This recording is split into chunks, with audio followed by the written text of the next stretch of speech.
grow, and protect your wealth. With proactive portfolio insights and an eye on taxes, I'm here to help you make the most of your money. I'm Laura Maxwell, and I'm a dedicated Fidelity advisor. Learn more at fidelity.com/wealth. Investment minimums apply. Fidelity Brokerage Services, LLC, member NYSE, SIPC. It's deck days at Lowe's, and the savings are stacked. Right now, pros get 15% off all in-stock composite decking from top brands like Trex, TimberTech, and Decorators. Plus, get a free DeWalt 20-volt max 5-amp-hour battery when you buy a select DeWalt tool. The deck's stacked in your favor with brands pros trust. Our best lineup is here at Lowe's. Valid through 4/22 while supplies last. Selection varies by location.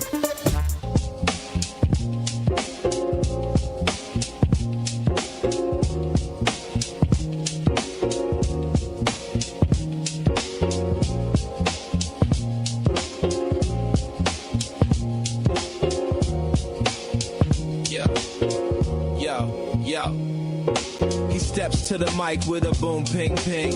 Wisdom sharper than a beast's fierce sting. Words like fireflies that light the night. He turns the dark into blazing bright. Boom, ping, ping, the truth takes wing. Milwaukee's voice, let the city sing. Boom, ping, ping, hear the freedom ring. Sherwin's the king, all the airwaves king.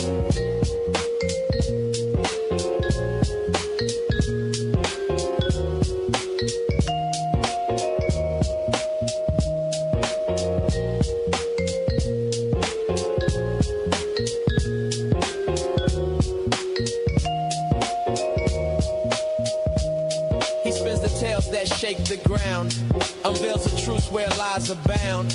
Politics, justice, social streams. He molds the chaos in the dreams. No silence here, just the sound of change. Boom, ping, ping, rearrange. Boom, ping, ping, the truth takes wing. Milwaukee's voice, let the city sing. Boom, ping, ping, hear the freedom ring. Sherwin's the king, all the airwaves king. Through the static, through the noise, he amplifies the people's voice. Boom, ping, ping, like a heartbeat's call. He's got the wisdom to break down walls. Yeah. Da, da, da, da, da, da, da, da, da.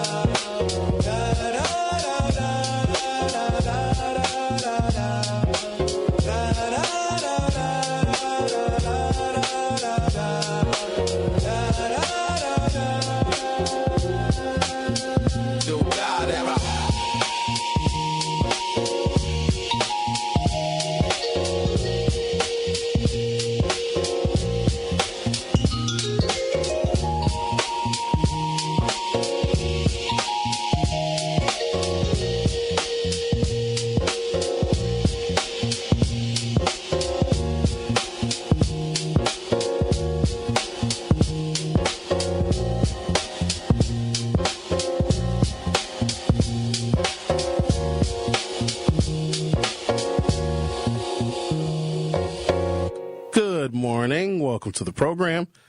Looks like you've made it all the way to Wednesday, April 1st, 2026. Listen, just hear me out, okay? I know that the title of the program, it looks a little different than what you are used to. We chose to title this program maybe something that defies convention, but just hear me out, okay? We had to stop Iran from getting a nuclear weapon. We can't have that country get a nuclear weapon. So if we need to have a little bit of a military operation that's going to be over very, very soon in order to protect the region and protect our interests in the region, well, then that's what we have to do. Look, he got back elected for a reason.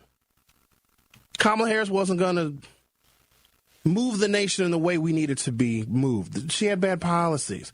When she was asked what she would do differently than Joe Biden, she said nothing. Well, that's not good, because I don't know if we wanted to repeat it the same. Doesn't he speak his mind? Trump does. He tells you exactly what he's thinking. He's not afraid of these Democrats and these Republicans. He doesn't really subscribe to a party. He is his own man. And for that, he got in a lot of trouble. But can a lot of us relate to that? Being yourself sometimes intimidates other people. Trump was uniquely himself. He's a regular old fellow like everybody else. He's had some marital problems. Some of you have had marital problems. Yeah, there was a little bit of infidelity, but it's a very common American story. If anything, it makes him even more relatable. He just wanted to do things differently. So he gets elected. And then there's a program called Doge, which goes in and looks at all of the ways in which this government has been wasting money. We're like $30 trillion in debt. Your tax money is going to fund like the reproductive effectiveness of chimpanzees in Tanzania. Just ridiculous stuff that we were funding, and yet our schools are dilapidated, our infrastructure is crumbling. So we had to go in and look at all of the details where they've snuck all these little spending bills in this different legislation throughout the year. So you got to clean some of that stuff up. What's wrong with putting America first? I can drive through the city of Milwaukee, and parts of this town looks like a literal war zone. No investment whatsoever. Poverty is rampant. Where are the jobs? There used to be thriving jobs in this community. They are all gone. In fact, if you want to have a successful life, you're probably better off leaving the city of Milwaukee. Yet the immigrants come over here, right, and they get everything that they need. They get options and they get opportunities. They get to start businesses. They get to thrive. They get to get benefits that are reserved for Americans. But what about the Americans in this country? The people that go to work every single day and do these low-wage, thankless jobs, and they get absolutely nothing. Yet we roll out the red carpet for these others. I just don't think that it's fair. I've been speaking to our community for many, many years, and I have heard and witness the pain that we experience, and nobody even seems to care. Why should we as black people be relegated to permanent second-class citizenship in a nation that we built? This country wouldn't be what it is if it wasn't for us. But then these folks come over, and here's the thing. They're leaving countries where they already had a government, they already had a democracy, they already had the right to vote, they already had citizenship, and they decided, well, I don't want to stay here. I want to go to a whole nother country where I wasn't invited. I want to go to a whole nother country where they already have problems with education and other social problems and poverty problems. So they intentionally left their nations instead of putting in the hard work to reform and revise their own nation's democracies where they were born, where they were citizens, and like, nah, we're going to come to America because we can get a free ride. Some of our children will not be able to get into these colleges and these universities because they're going to reserve seats for people that aren't even citizens. I just don't think that it's fair. And at least Donald Trump tried to answer some of these questions. Did he have a perfect pathway to solving these problems? No. But the Democrats weren't exactly helpful either. In fact, even if Trump had a good idea, the Democrats would not support it. If he had a new funding measure, or if he wanted to look at citizenship and the pathway to citizenship a little bit differently. Let's say he just wanted people to stop taking advantage of our country, even though it might be a good idea. And you may hear even other Democrats say, you know what, we got to stop people from taking advantage of us in our country. But because Trump said it, it's dead on arrival. I don't think that that's fair. He got elected a second time, and it, contrary to popular opinion, because we did a little looking up yesterday, a little research, he won. Did he win by a landslide? No. Did he win the popular vote? He did. Did he win all 7 battleground states? He did. All of them.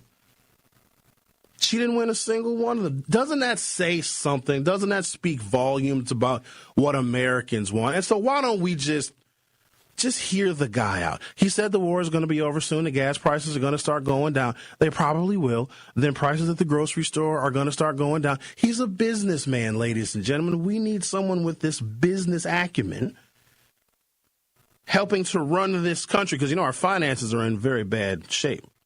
So someone who understands businesses and balance sheets and profits and losses, I think, needs to be at the helm. We've never really had a business-minded president before. I know what you're thinking.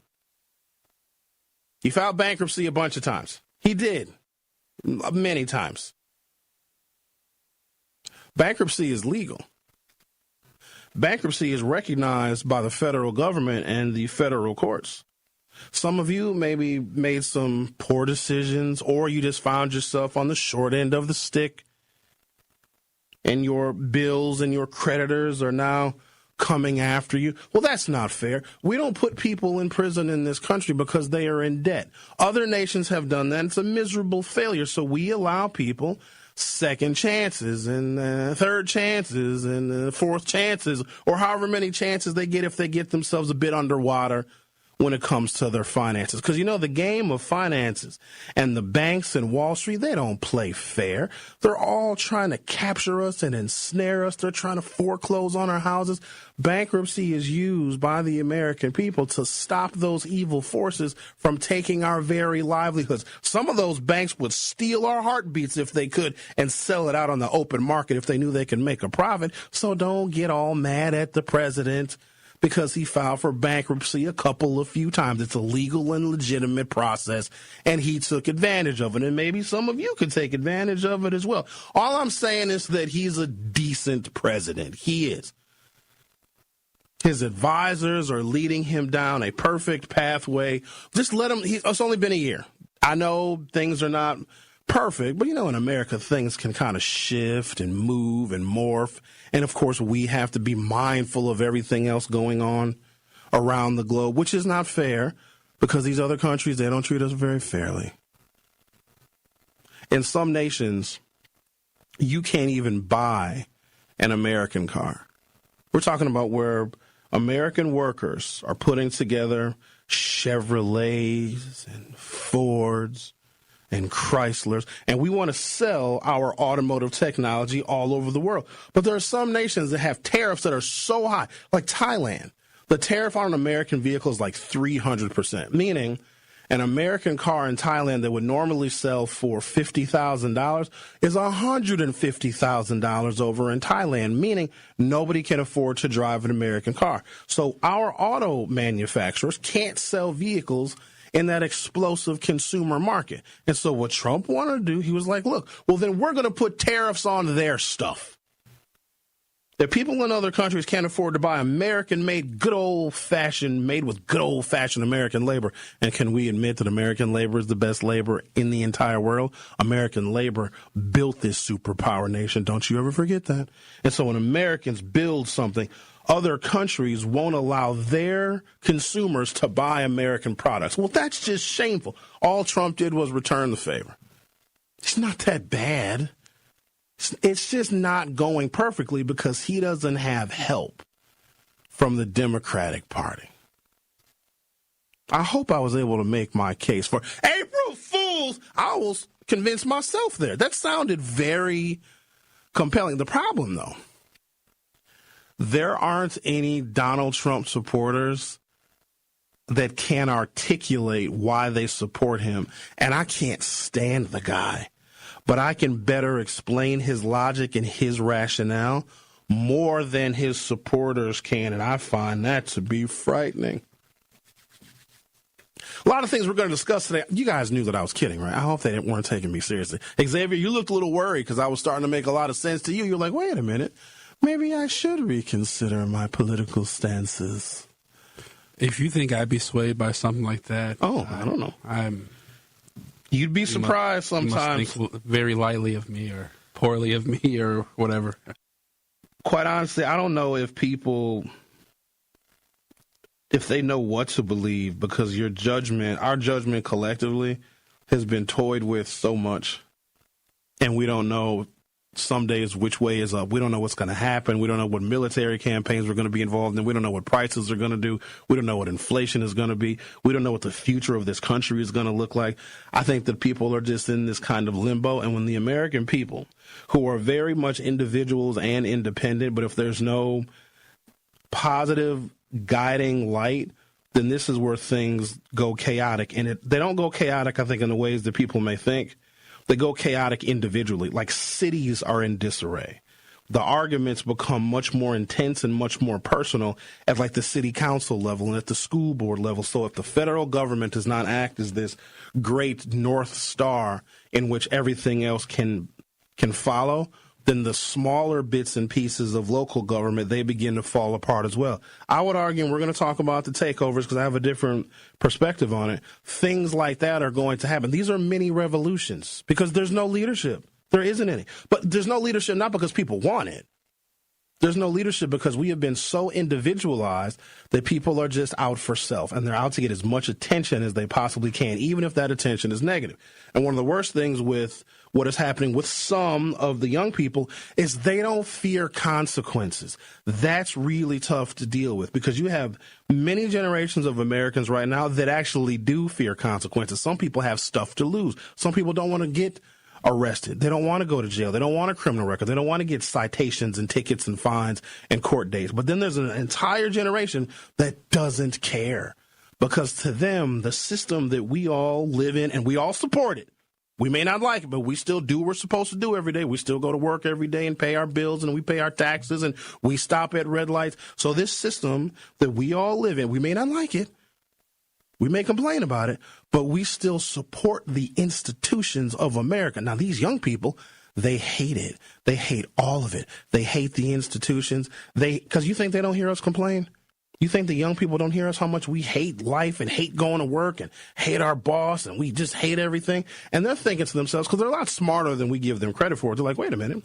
If the adults that are around us, that we're supposed to be led by, the adults that we're supposed to listen to, if they hate the system, then why are we as young people going to be another generation to support it?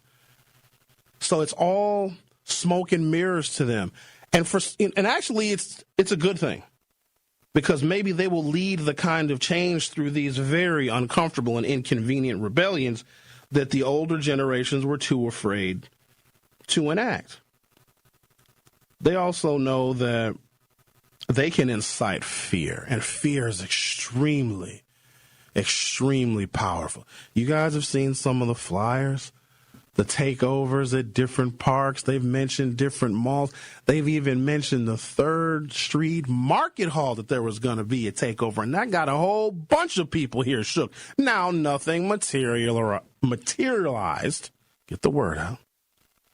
But they have control right now. So take a break, come back. You know it's April Fool's. Usually on April Fool's, I tell everybody I'm quitting. But I figured I can't do that, 10 years in a row. So tried my hat at being a Trump supporter. I think I actually made a lot of sense. I bet Tory Lowe tuned in. He's like, finally, Sherwin is seeing the light. Hey. I was going to say that. I was going to say probably Tory Lowe and Dr. Ken loved it.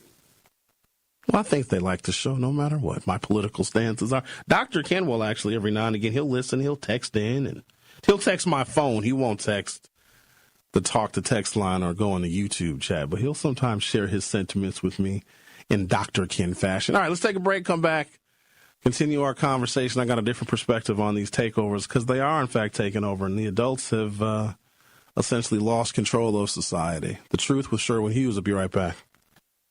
This is the best of The Truth with Sherwin Hughes on 101.7 The Truth and The Truth app. Listen to The Truth with Sherwin Hughes every weekday from 9 a.m. to 12 p.m. Truth Nation, it's that time of year again for the Tory Lowe Community Cleanup. Mark your calendars for Saturday, April 18th from 8 a.m. to 12 p.m. as we'll be cleaning up the city on the walk. You can also safely get rid of hazardous household items thanks to MMST. Drop off your items from 8 a.m. to 2 p.m. at MLK Elementary School. We're talking things like all antifreeze, paint thinners, batteries, and pesticides. Sign up now at ToryLoweCleanup.com. The Tory Lowe Community Cleanup is sponsored by Milwaukee College Prep, Steinhoffels, Cousin Sub, and Waste Management. You're a hard worker. Provide for your family and help out in your community. You've been there for so many others.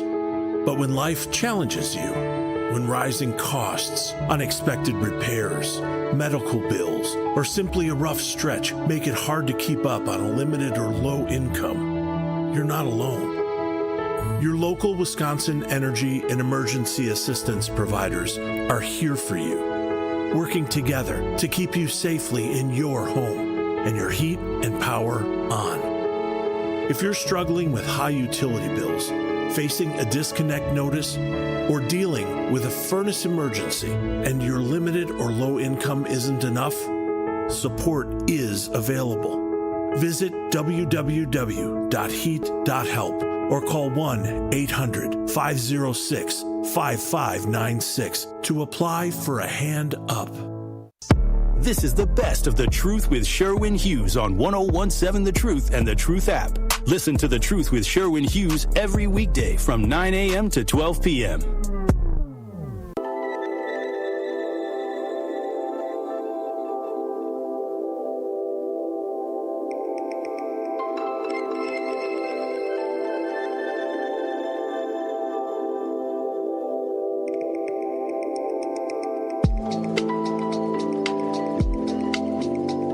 So-called teen takeovers are causing and wreaking havoc in Milwaukee this week. The massive meetups are organized on social media. Sunday at Bayshore Mall in Glendale, police arrested 14 young people after fights broke out on mall property. Monday at Milwaukee's Moody Park, there was gunfire during a different teen takeover. Nobody was hit, but authorities arrested at least 2 people. These young people are rebelling, and we don't like the way rebellion looks. Quite honestly, I think it's a revolution, because isn't now the time for revolution? 2 generations of people have been talking about it, have been too scared to enact it. Look at what the people that support these institutions, like, you can hate the institution, like you can hate that you got to pay a mortgage, you got to pay the bank interest, you hate that you got to pay your car notes, you hate that you got to pay taxes and income taxes, and you got to pay sales taxes, and you got to pay hotel taxes and rental taxes, but we do it, don't we? And it's squeezing everybody. And people are very angry, and they're bursting at the seams, and then the leadership at the very top, which I think I did a yeoman's job of giving accolades to. I was surprised at how well I could support Trump. A little scared, but surprised at the same time. And so the body politic of this nation, the people who are supporting these institutions that they hate, the most they could muster is getting 8 million people over the weekend to walk around in a circle in their cities. They didn't do any, they didn't break anything. They didn't destroy anything. They didn't show their anger and their disdain. They just basically walked around in a really big group. That's not a revolution. That's not rebellion. That's just showing permissible discontent with the system that is squeezing each and every one of them. Now, what these teens are doing, and we don't like it, we got to come up with a solution for it. We got to stop them. We got to fix it. But when we do that, we are coming up with institutionalized solutions that's going to make them just as miserable as us. And watch what they go for. Remember, they're young. They're idealistic. They don't like what's going on. They don't like how they're being pushed and poked and prodded, how they're being told what to do. Yesterday, I told them to go into the military. I know they didn't like that. But what if they don't like what's going on in the world either? And they know that they're heading right for it. They know their mother is unhappy. They know their fathers are unhappy. They know that the system is broken. Yet they're supposed to sit and follow our rules so they can be angry and upset just like us. And then maybe one day, 8 million of them will walk around in a circle. Now, I don't know how you harness that rebellion, but I know that adults right now are powerless to stop it. We have to take these moments for what they are. The young people that are not afraid of consequences, they're doing their own No Kings March, except they're not necessarily looking at Trump. Their kings are their teachers that don't care about them. The principals and administrators would rather see some of these kids in jail than in a classroom. Their king is law enforcement that, let's be clear, black teens get racially profiled, probably even more so. Let me give you an example in case you don't believe it, because they have kings all over the place. We are concerned about one. They are concerned about damn near every single adult that is telling them what to do and telling them they're doing it wrong, telling them they're bad, telling them that their dreams and aspirations shouldn't exist. They should just go be a welder. I would be very angry if I was them too. And they have more courage than us. I'll be the first one to admit, these young people that are out there in the streets causing all this chaos and this destruction, that they got more courage than I do. I don't even want a parking ticket, let alone get arrested. Isn't that a cornerstone? Yes or no, ladies and gentlemen? Isn't that a cornerstone of revolution? You cannot be afraid of being arrested by the system. You can't be afraid of being put in jail, because if you are unhappy and if you don't like what your future looks like and you don't like the people that have authority over you, then you will expect to be put in their jails. And for them, that might be the first semblance of freedom because they are breaking the rules that are keeping them confined. And let's be clear, we don't love these kids. We don't. You think I don't hear how people talk about young people, how parents talk about their own kids? Can't wait till you get out the house. Can't wait till you turn 18. You remind me of your daddy. You think kids don't hear that? Coming from the very people that are supposed to love them and guide them. Now, listen, this is not everybody, but I also know that the young people that are out there that are angry, that's not all of the kids. Most of the kids are perfectly fine to maintain these systems and these institutions that we hate. They're just going to follow the rules. It'll be a whole nother generation of second-class citizenship, a whole nother generation of not being able to challenge very, very wealthy people that lead us all by the nose. They're just going to get in line. There are some young people, God bless them, that are discontent with the idea of being a sheep. So they're going to break the rules. They're going to go in places and spaces in which they're not invited. And it's interesting because the places and spaces they have been occupying are, in fact, public. But nobody wants them there. Don't you find that just a little bit ironic? And they know that they're not wanted there. That's why they're acting up. So just them showing up is an act of rebellion. I admire it. And they're not afraid to be incarcerated. You know who else wasn't afraid to be incarcerated? Dr. King wasn't. Probably a bad example, but think about it like this. If you were genteel, white, racist society in the 1940s and 50s in this country, your life was fine. You were going to build a house in a new subdivision.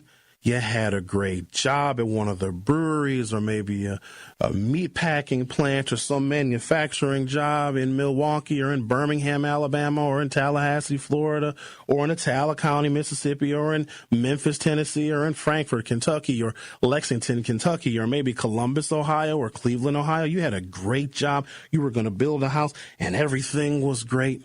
Eisenhower was president. We just won World War II. America was on top. Your life is great. You got a beautiful wife or husband. You're going to have some children in your beautiful suburban home. Wife doesn't even need to work because just the dad's salary is enough to maintain the home and buy a brand new Buick Roadmaster. And then you got these blacks. What are they doing? Why are they gathering? Why are they walking in the street? What are they complaining about? Why are they ruining everything? No, everything is fine. They should just go and get a job just like us. What do you mean they can't vote? They don't have any rights. Well, then they should just wait their turn then. I want you to think about this in a different way now.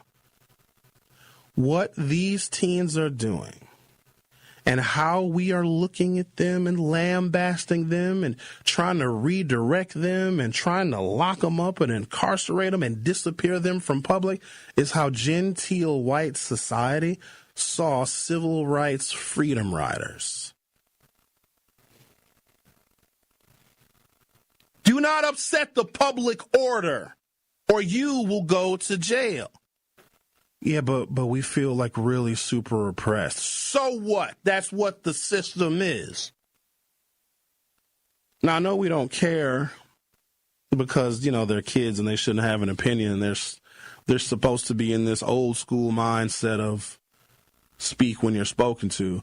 But these children, and I call them children because they are children. Hell, if you're under 30, to me, you're a child. They have found autonomy and freedom through the limitless bounds of the internet. And they can be their own person. And they can develop their very own interests and their own personalities. And then they compare that to the confinement of these institutions and the system that we as adults we've kept the institutions intact. We hate the institutions. We hate going to work. We hate paying these taxes.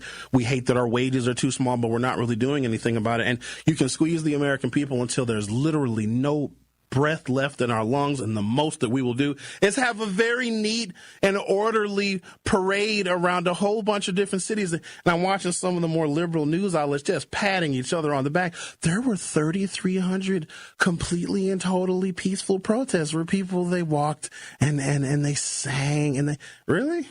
And that's going to change what? Trump is going to do what differently now? The Republicans are going to do what? They're going to change their policies. How? They're not. Nobody respects that. The civil rights movement wouldn't have been what it was. It would not have been as effective as it ultimately became if it was just a bunch of black people walking around in a circle. They went into places and spaces where they got thrown out. Lunch counters. Like, I envisioned if there were a bunch of teens that came to the 3rd Street Market Hall and they didn't.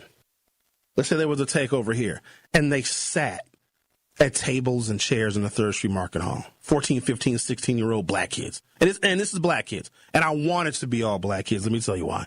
And let's say they came here and they sat at the bar. And they sat at all the different tables and chairs and the booths that we have here at the 3rd Street Market Hall. And let's say it was 50 kids at first, then 50 more. Now that's 100. Then 100 more come, that's 200. Then 50 more, that's 250. Then another 100 come, that's 350 kids. Just sitting and taking up space here. The police would have ripped those kids out of those seats and thrown them out. Just like people sitting at lunch counters at Woolworths in 1962. They are rebelling against a system in which they are oppressed. Look, they can't read. We are spending $1.5 billion a year to educate these children. And we come to find out the $1.5 billion a year that we are spending to educate these children is just going to line the pockets of the teachers, the administrators, and people that support the teachers and the union more than they support the kids. You think that these kids don't feel the school to prison pipeline? You think they don't see it? You think that they don't know people that freshman year they went to school with so-and-so, by sophomore year, junior year, that person is incarcerated for the rest of their life? You think they don't feel racial profiling? Now, we as adults, we complain about it.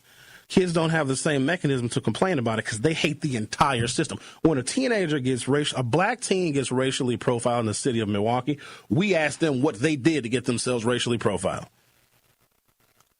You know who else was racially profiled as a teen? County Executive David Crowley. The ACLU sued the city of Milwaukee because of its racial profiling policies for many, many years. You know who a plaintiff is in that suit? David Crowley, when he was 18 or 19 years old. But what did he do? Well, he, dusted himself off and became an institutionalist and got elected to the state assembly. Then he got elected to the Milwaukee County. He's a county executive now. Now he's running for governor. Think about that. There are some young people that would be so angry and so enraged that they were racially profiled, and David Crowley was. He doesn't like to talk about the story, but I'll talk about it on his behalf because I think it's a part of who he is. But he doesn't mention it, and I get why he doesn't mention it, because it's going to scare white people into thinking that if he gets elected governor, that he may try to punish them, the white folks, who are the majority of the voters, the way the white folks had punished him as he was just a 19-year-old kid walking home in an alley.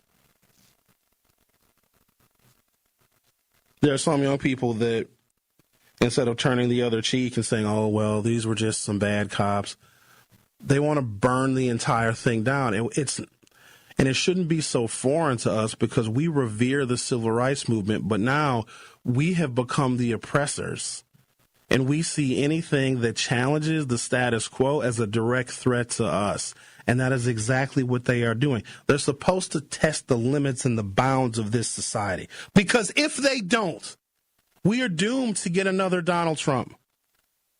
They're testing the limits. They're testing our limits. They are showing that they're angry, that they're oppressed. And what are we doing? Offering them more. You want to go roller skating?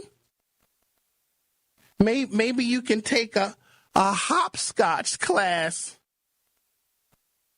I just want us to see it differently. And if we don't view it that way, that the rebellion that they are participating in was once us.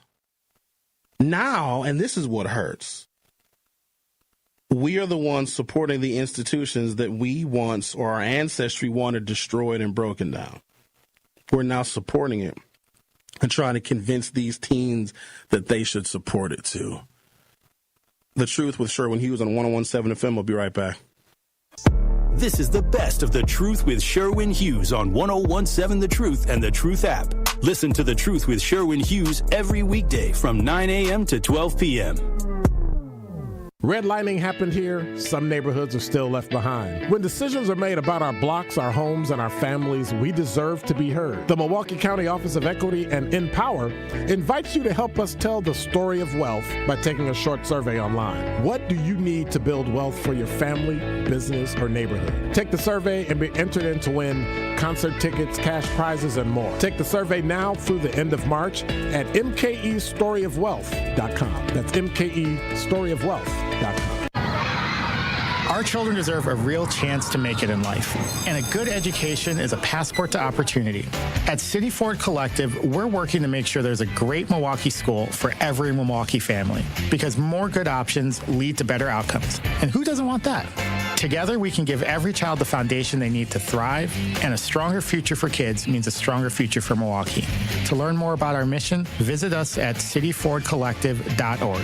That's cityfordcollective.org. Tap into the best power hour in radio in Milwaukee. So altogether, you're looking at $1,780 for your mortgage and for your property taxes in a year. And that's before you have to deal with, obviously, your water bill and electric bill.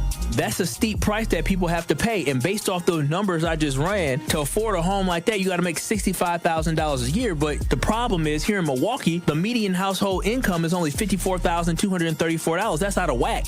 So again, I am all about affordability. I'm all about people getting homes. But what we have to understand is that until homes are more affordable, you can have a supply and demand problem. But the problem that we have here in the city of Milwaukee is that these prices, when people are listing these houses, they're listing them for prices that people really can't afford. And even if you do get the house and you're paying that, you're living paycheck to paycheck. Home ownership is not about living paycheck to paycheck. Home ownership is about finding something that fits within your budget and building equity for the future. Catch Truth to Power with Kyle Wallace every weekday from noon to 1 p.m. on 101.7 The Truth and The Truth app. When you get a diagnosis of Parkinson's disease, things get real.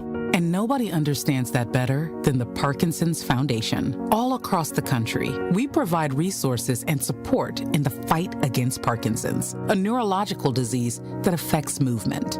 The Parkinson's Foundation is dedicated to improving care and advancing research towards a cure. And when you call our helpline, you'll speak to a real person who can help you find the right information. Because while living with Parkinson's can be challenging, there are things you can do to improve your quality of life. So, whether you're newly diagnosed, have been living with Parkinson's for years, or caring for a loved one, when Parkinson's gets real, find real answers at the Parkinson's Foundation. Go to parkinson.org or call our helpline at 1-800-4PD-INFO, 1-800-473-4636. The Parkinson's Foundation. Better lives together. This is the best of The Truth with Sherwin Hughes on 101.7 The Truth and The Truth app. Listen to The Truth with Sherwin Hughes every weekday from 9 a.m. to 12 p.m.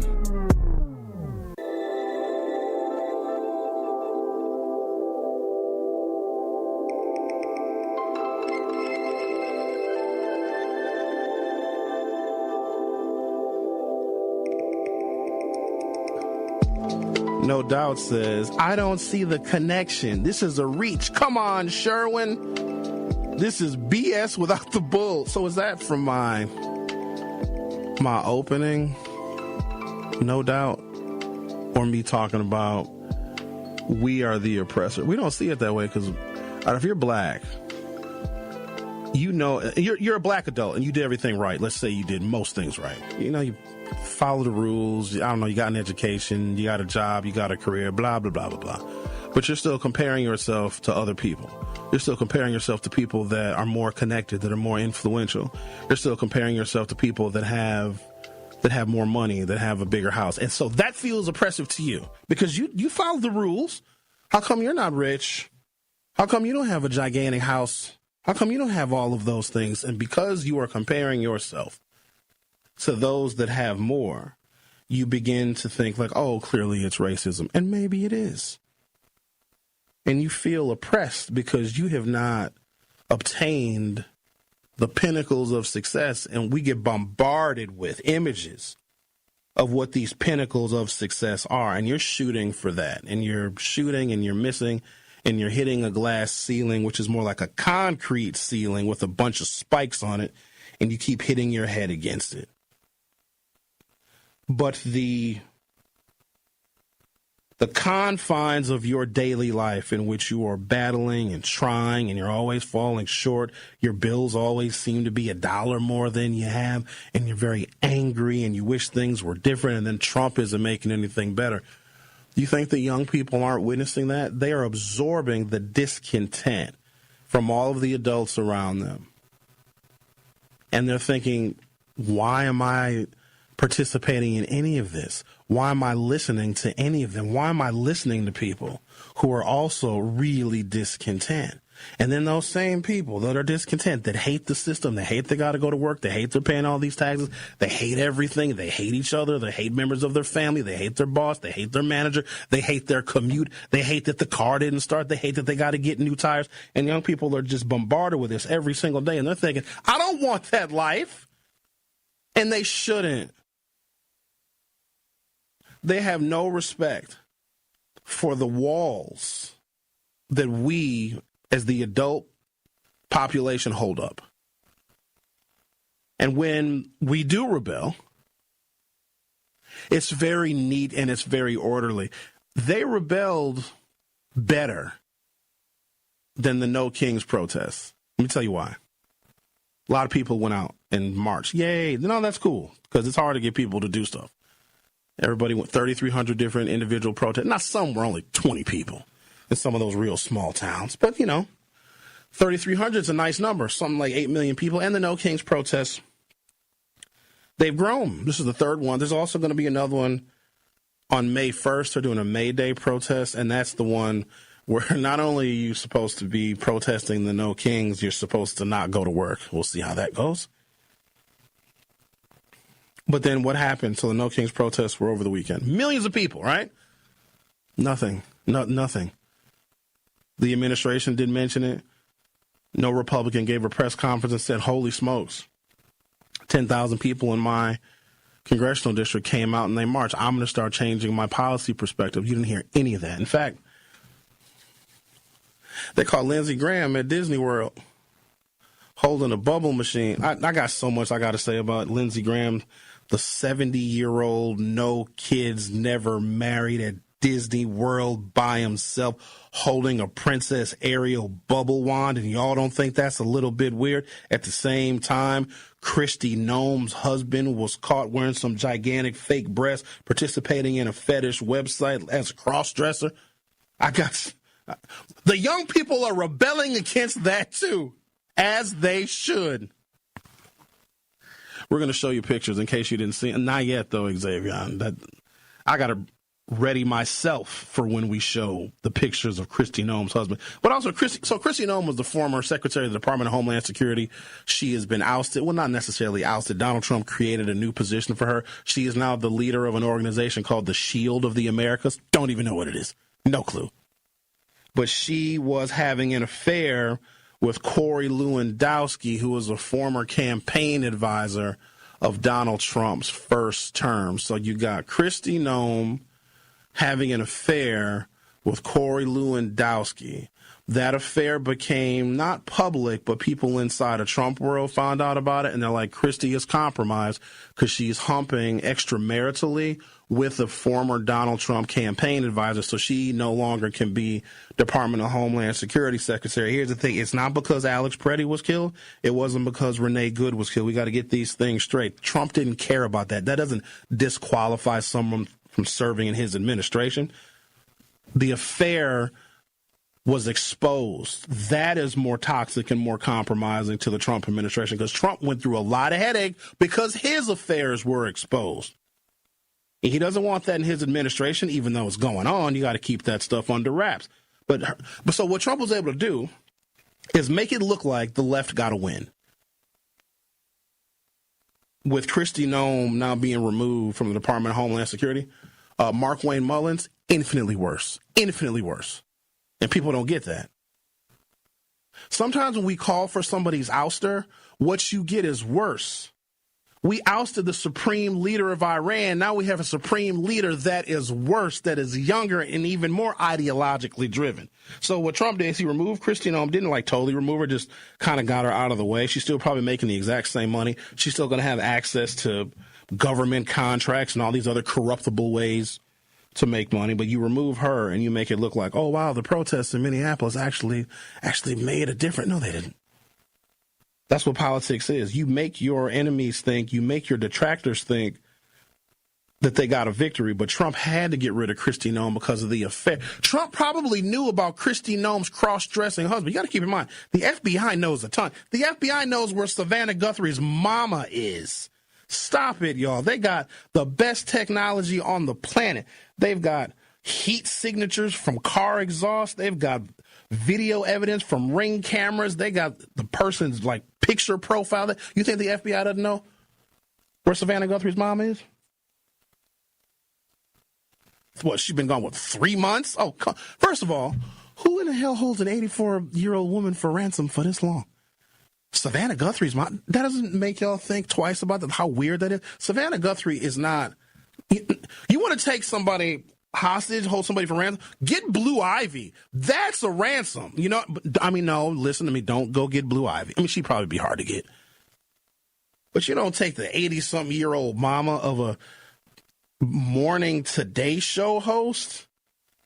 Sinister people that do those kinds of things aren't. My friend is not going to do everything she can, the full weight and power of the FBI, to find my mama. Savannah must have made somebody mad. Something's is going on now. I said all that to say this. I see why the teens are rebelling, and they are doing it in a way that can get more attention than even a No Kings protest. We are more talking about, and look, it's not in Milwaukee. This is a nationwide rebellion that is going on because the adults are too afraid. We're too afraid to get arrested. We're too afraid to lose our jobs. We're too afraid to get in trouble. We're too afraid to get in a criminal record. These young people are not. I don't blame them for not wanting this world that we got to admit it now. We created it. So you know how, like, I got to say this, I got to take a break because I'm talking too long. You know how the younger generations hate the boomers? Hate them. Hate everything about them. Because the boomers created this paradigm that we are living in, right? Boomers are blamed for everything. They stole all the wealth. They're horrible people. They were warmongers. They cut taxes for rich people. They got trillions of dollars worth of wealth they're sitting on. The boomers did that for themselves because they were such a large birth cohort.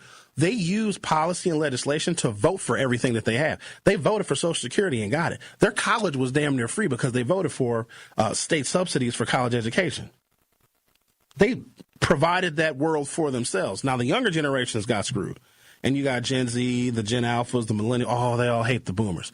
We're the boomers now. And the children that are younger than us are rebelling. All right, I'm going to take a break, come back, continue our little chit-chat. The Truth with Sherwin Hughes on 101.7 FM. We'll be right back. This is the best of The Truth with Sherwin Hughes on 101.7 The Truth and The Truth app. Listen to The Truth with Sherwin Hughes every weekday from 9 a.m. to 12 p.m.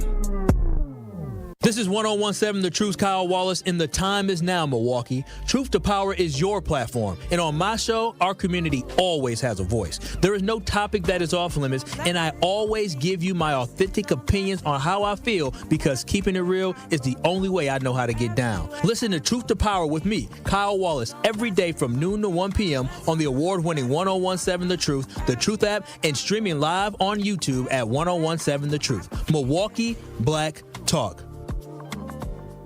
Life's better with Drive My Way from American Family Insurance because we know it's more than just a car. It's your escape pod, your adventure mobile, your memory maker. And we help protect the dreams that drive you. Personalize what you pay for auto insurance and you could save between 10 and 35%. American Family Insurance. Get a quote and find an agent at amfam.com. Products, pricing, and availability vary based on the way you purchase insurance and by state. Unsafe driving behaviors may increase your rate. American Family Mutual Insurance Company, SI, and its operating companies, 6000 American Parkway, Madison, Wisconsin. Need a quick, delicious way to fuel your day? Try one of our new protein power plays from Cousin Subs.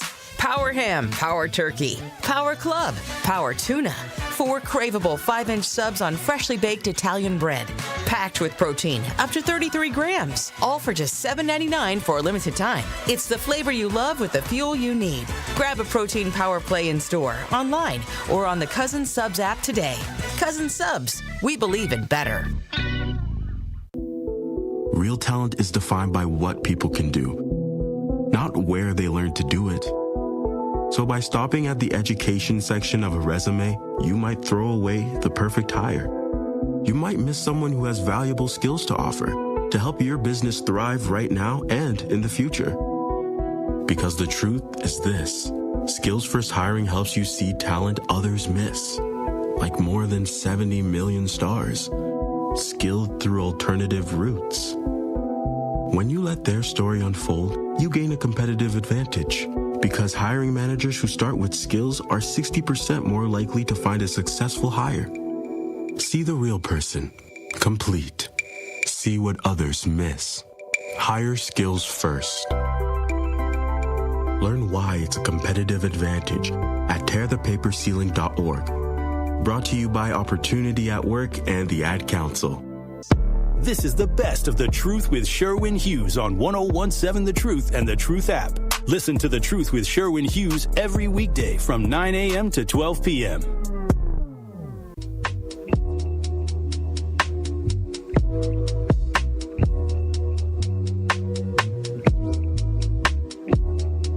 I'm going to try and handle one thing at a time. I know I dropped a bombshell on a bunch of people by saying that, by telling everybody that Pam Bondi, the head of the Department of Justice, and Savannah Guthrie are friends. I want to, it's not really like in the grand scheme of things, it's not important, but I think it just shows the deception that is taking place. So Savannah Guthrie's mama's dead, okay? She's dead. She's probably been dead for a long time. Savannah Guthrie also announced that she's going to be coming back to work like in the next week or so. I have a feeling they're going to find Savannah Guthrie's mama within a day north or south of Savannah Guthrie going back on the air. NBC is going to get a tremendous amount of ratings from this, and they've gotten ratings from it. In fact, with Savannah Guthrie being off air and she just did a long-form interview with Hoda Kotb. I wasn't going to waste my time in watching it because it was all crocodile tears. But Savannah Guthrie's mama is dead. She's probably been dead. I don't know if she was killed, if she was sacrificed. That is a part of the distraction of the Epstein files, too. Savannah's mother is dead. Pam and Savannah are friends and have both publicly acknowledged that. Not just friends for the last 30 years. Do you know how much women have to love each other to be friends for 30 years? Most of my female friends can't keep a female friend for 6 months. They are home girls. So Pam was like, hey, Savannah, I need you, girl. Can we use your dead mother as a distraction from the Epstein files? Because that also was going to get like an older generation of people that watch the Today Show and people that might be concerned about an 80-something-year-old woman getting kidnapped. That's going to distract them from the Epstein files. And Savannah's like, well, yeah, my mama's already dead, so I guess so. And then NBC is like, yeah, we'll make a big deal out of it. We'll do some long-form interviews, and we will give, a whole bunch of attention to Savannah Guthrie's missing 84-year-old mother. Y'all don't find that to be incredibly unusual? And the fact that those two women are friends, and the fact that Savannah Guthrie's mother she's gone. They got Ring camera footage of this dude. They got the vehicle. They got all. That was information that they made public. It's a whole bunch of information that they probably have not made public. But Savannah Guthrie's mother is dead, and I think that they use that as an additional distraction. So with the youth, and I want to further develop this conversation because I want us to see them in a different way. And I think somebody brought up, I was reading a text message. Brian says, good morning, Sherwin. I get where you're coming from on these kids, quote, protesting the system. But the difference between these kids and protesters of the past, the latter wasn't fighting and shooting each other. They were united in the fight. So there was gunfire at Moody Park. Nobody got shot. But if you look at it as a revolution, because you know how many of y'all hate Milwaukee? You think your kids don't hate it too? They can't leave. You can't leave. So they're going to rebel against and try and destroy everything about this place. And by us trying to tell the kids, no, you should go to after school programs, and no, you should play basketball. That's like telling somebody who is beyond angry, like they're irate, they're fed up, and they're so angry that they're shaking. It's like somebody telling that person, just calm down. We're telling the kids who are discontent with a system that is designed to eat them to just calm down and play basketball. But we have a recreation center you can go to. They're likely to burn that down, too. Do you understand that anything that we build for them, they want us to build it so they can destroy it? Because we are the institution that they don't want to uphold. So anything that the institution builds, it's like if white supremacy continues to build Confederate monuments, we would tear them down. Anything that we build, because we are the ones that they are rebelling against. Y'all hate Milwaukee. You hate everything about it. You hate the crime. You hate the racism. You hate the segregation. You hate the diminished opportunities. You have more of an ability to leave and go change your life than the kids do. The kids are stuck in a place and stuck with people that hate them, that hate everything in the world, that hate politics, that hate structures. These kids are angry. And for the person that said, talking about the guns are always going to be a part of a revolution. The Black Panthers had guns. They didn't shoot them, but they had guns. The Truth with Sherwin Hughes will be back for hour 2. This is the best of The Truth with Sherwin Hughes on 101.7 The Truth and The Truth app. Listen to The Truth with Sherwin Hughes every weekday from 9 a.m. to 12 p.m. Need a way to hype up your day? Hello, is this Shirley? This is she. Shirley, you are our Gruber 5K giveaway winner this quarter. Congratulations. What would you do with $5,000? Going to look at buying me a pickup truck. That will be some of my down payment. Stay tuned into 101.7 The Truth for your chance to be entered into the Gruber Law Office's 5K giveaway. For contest rules, visit 1017thetruth.com. I love you guys. I got money now. Truth Nation is the best fan base in the country. I won tickets last week on your show to see The Wiz. I just wanted to call and say thank you and say I appreciate you. I appreciate the show. I appreciate the station. That was a core memory that was made last night. The Wiz was an amazing performance. We want you to tap into the talk and text line every show, every day at 833-212-1017. Milwaukee Black Talk, 101.7 The Truth. Hi, I'm Vanessa Williams, and I want to share with you the role that diabetes has had in my family. I lost my grandmother at the early age of 64 due to complications with diabetes. She was warm, generous, and a constant encouragement for me to follow my heart. Did you know that African Americans experience chronic kidney disease at a rate that's 25% higher than white Americans? And we're almost 4 times more likely to develop kidney failure. Diabetes and high blood pressure are leading causes of kidney disease, which can result in kidney failure, needing dialysis, or a kidney transplant. The good news is that you have the power to check out how well your kidneys are doing and learn ways to prevent them from failing. So go to your doctor and get yourself checked out. Visit linkbylovetv.org to learn more. Get the facts, get checked, and get healthy. Teachers are dynamic leaders, shaping a new generation. They bring a variety of perspectives from diverse backgrounds, innovating how they teach to prepare students for our fast-changing world. Achieving this takes skill and expertise. They're tireless explorers, creatively discovering a universe of solutions, telling stories, experimenting, inspiring, mentoring, connecting cultures, and connecting with each other. Leading by example. Experience the unique joy of helping students thrive. Teaching is a journey that shapes lives. Are you ready to begin? Explore teaching at teach.org, a campaign supported by the U.S. Department of Education, teach.org, and 1 million teachers of color.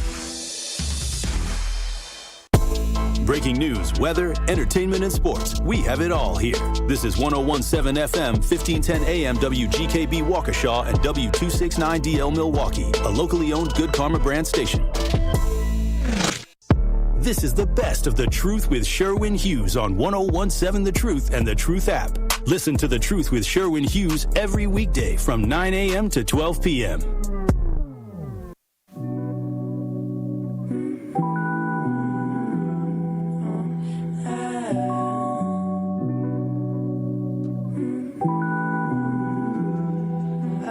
Think my jeans will come up when Welcome to Hour 2 of the Truth with Sherwin Hughes. I'm trying to, think outside the box a little bit and use more of a critical thinking perspective on these teen takeovers. It's not just a Milwaukee thing. It's happening nationwide.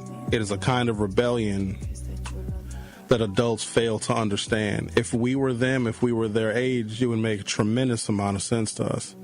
They are rebelling against some of the same stuff that we're rebelling against, this system that offers them nothing, that takes from them and expects for them to give and give and give and give and give and get nothing in return. We also just see them as being unruly, right? But that's, the older generation is always going to see the younger generation as unruly. I'm sure my grandparents got mad when my mother was probably dancing to James Brown. That's the devil's music. Consequently, right now, when I ask my mother where anybody in the Bible is buried, she gets mad at me and thinks I'm being unruly. So there's always going to be these generational differences. Anything that someone younger than you is doing is bad. It's wrong. You're supposed to be following my lead, but what if we don't want to? What if for a moment? So, again, it's not all the kids, because some of the kids are perfectly content to follow the rules and to grow up and be miserable and to work a 9-to-5 job and not be valued, respected, or appreciated, get a spouse that doesn't care about them, have a bunch of kids that are ultimately going to rebel against them, and all while you're not making enough money and you can't afford your health insurance. There's a whole bunch of kids that are willing to just say, I'm just going to follow the rules. But then there's a group that is not going to follow the rules. They hate everything about what is going on. They don't want to be a part of this system that we all admit that we hate. But then there's a whole nother variable, right? I see there's a troll in the YouTube chat saying, oh, Sherwin, you're still bringing up the Epstein files? Yup. I don't know why anybody would ignore children being trafficked and raped. And it was a business. It was a whole business that ensnared some of the people. Get this. The people that were involved in that, either directly or indirectly or benefited from it, are telling you what to do. I need you to hear me on this. The people that were involved and made an entire multi-billion-dollar business out of the trafficking and raping of children make rules and laws that you have to follow. And if you don't follow those rules and laws, then the people that were raping and making millions and billions of dollars off of trafficking children will put your ass in jail. If that ain't a reason to rebel, I don't know what isn't. But see, this is the thing. These are really like famous people that were involved in that. So, of course, they're untouchable. That's a reason why I think some people hate rich people. That's why they hate billionaires, because you know they're untouchable. They are, in fact, above the law. And we hate them. But at the same time, if you offered somebody $1 billion, they take it. And it's easy for someone who doesn't have any money to say, oh, if I was a billionaire, I'd give it all away. Shut up. No, you wouldn't. You say that because you have a concept of what you think what being rich is actually like. Like, oh, I don't need all that money. When you see the amount of power and the influence and the way people will change and bend to your whim, nobody wants to get rid of that. People, I don't think so, Sherwin. I don't believe that. How many of these multi-million-dollar, billion-dollar lottery winners have been on television doing these press conferences saying they're going to give $10 million, $13 million, $50 million to the Boys and Girls Club? They won't even give money to their damn churches. So y'all need to stop. There's a jealousy factor because if it takes money to be untouchable, then people will want to be rich. But then there's some people that want to be untouchable and above the law without the money. So one of the more difficult parts of the whole saga of the Epstein files, first of all, it goes deep, and it's international in its scope. But it involves the sexual assault of children and victimizing children. You ever think for a second that some of these kids that are rebelling have also been sexually assaulted? No, you don't want to talk about that. You ever think? Because nobody cares. Nobody cares about them. We want to incarcerate them. We have to make these takeovers illegal. And here's what's crazy. I'm not opposed to making the takeovers illegal, because we can't have them disrupting the order. We can't let them impact and influence and lead us, because right now they're doing that. We got to react to them. We need our law enforcement to make sure that law enforcement is there. We got to make sure that businesses are responding accordingly. Some businesses even close. You know what kind of power that is? I bet you did not nan one business close during the 8 million people marching during the No Kings protest. So these teens around the country, in some cities, it's very violent. I saw some video footage from a teen takeover in either L.A. or Chicago. They were taking barricades and smashing through windows. That's what rebellion is. But what if these kids were also sexually assaulted? What if the very people that they were supposed to trust, to love, nurture, and take care of them are the ones that are harming them? What if these kids are physically abused? I need you to hear me now, because we, for some reason, pretend like this came out of nowhere. They're responding to something. I think they're responding to us. And this is a way in which they can not only get our attention, but they can lead us. Because if we have to change rules and we have to change laws, that is giving them their first taste of what the American Boston Tea Party was all about. If you have a monster rebellion, then things will really start to change. And we're starting to see a little bit of change, because now some adults are like, all right, what are we going to do? We got to try something different, because our basketball leagues and our after-school programs, and I don't know why y'all think everybody wants to roller skate. Like, who roller skates that much? We need more skating rinks. No, I went, well, I shouldn't say recently. There's a cohort of people. It's a cultural thing. There are some people that are 40, 50-something years old. They actually roller skate, and they've been roller skating probably since their youth. But then there was like a resurgence of it maybe like 10 or 15 years ago, where older adults, because back in the day, going skating was like a thing. Then you go to the mall, you hang out with your friends, you play video games, you go roller skating. We used to do it. We used to have a roller skating rink in Brown Deer called Starlight. Never forget it. And so there's a resurgence in our old middle age, because people also want to find new and creative ways to stay active. So roller skating amongst the 35-plus-year-old cohort kind of came back into fashion, I don't know, 10, 15 years ago, right? So I tried it. I went roller skating maybe 2 years ago. Just because a whole bunch of people my age were like, oh, Sherwin, I think we went to Ozaki. Oh, it was far away. I took 76th Street until it wasn't 76th Street no more. I just kept driving north on 76th Street. Then I go into this little warehouse district, and it's Ozaki Skate Palace, Ozaki Skate Land, whatever the hell it is. And I put on a pair of roller skates for the first time since probably 7th grade. And it was cool, because there was younger people were there, but it was mostly people that were 40 plus. Now, remember, I have not put any roller skates on since the 20th century, like the 80s. And I was like, you ever seen a newborn giraffe? I wasn't very graceful on the skates. And then I got the hang of it, and muscle memory kind of kicked in. I wasn't zooming around the rink. I know that on carpet, with roller skates, it's much more controlled because the friction of the carpet, you can't go very fast. But once you step out on that smooth, slick rink, phew, as I'm going, I'm getting used to it. I'm doing a couple of laps. I'm starting to get my balance back. I'm getting my confidence back. And the music was great. They were playing like 90s hip-hop. They were playing music from an era that was very familiar to all of us 40 and 50-year-old people that were out there roller skating. And some people were really, really good at it. But as I'm getting the hang of it and I'm starting to reminisce, I'm like, oh, man, I remember when we used to do this, and I'm getting my groove and I'm skating around the ring. And then I realized after about, 10 or 15 minutes, I was like, this is the stupidest mess I've ever done in my entire life. I am wasting time going around in a damn circle trying to relive a time that is long gone. This is the dumbest thing I've ever done. But no shade to the people that like it. Just for Sherwin Hughes, I felt like I was wasting time.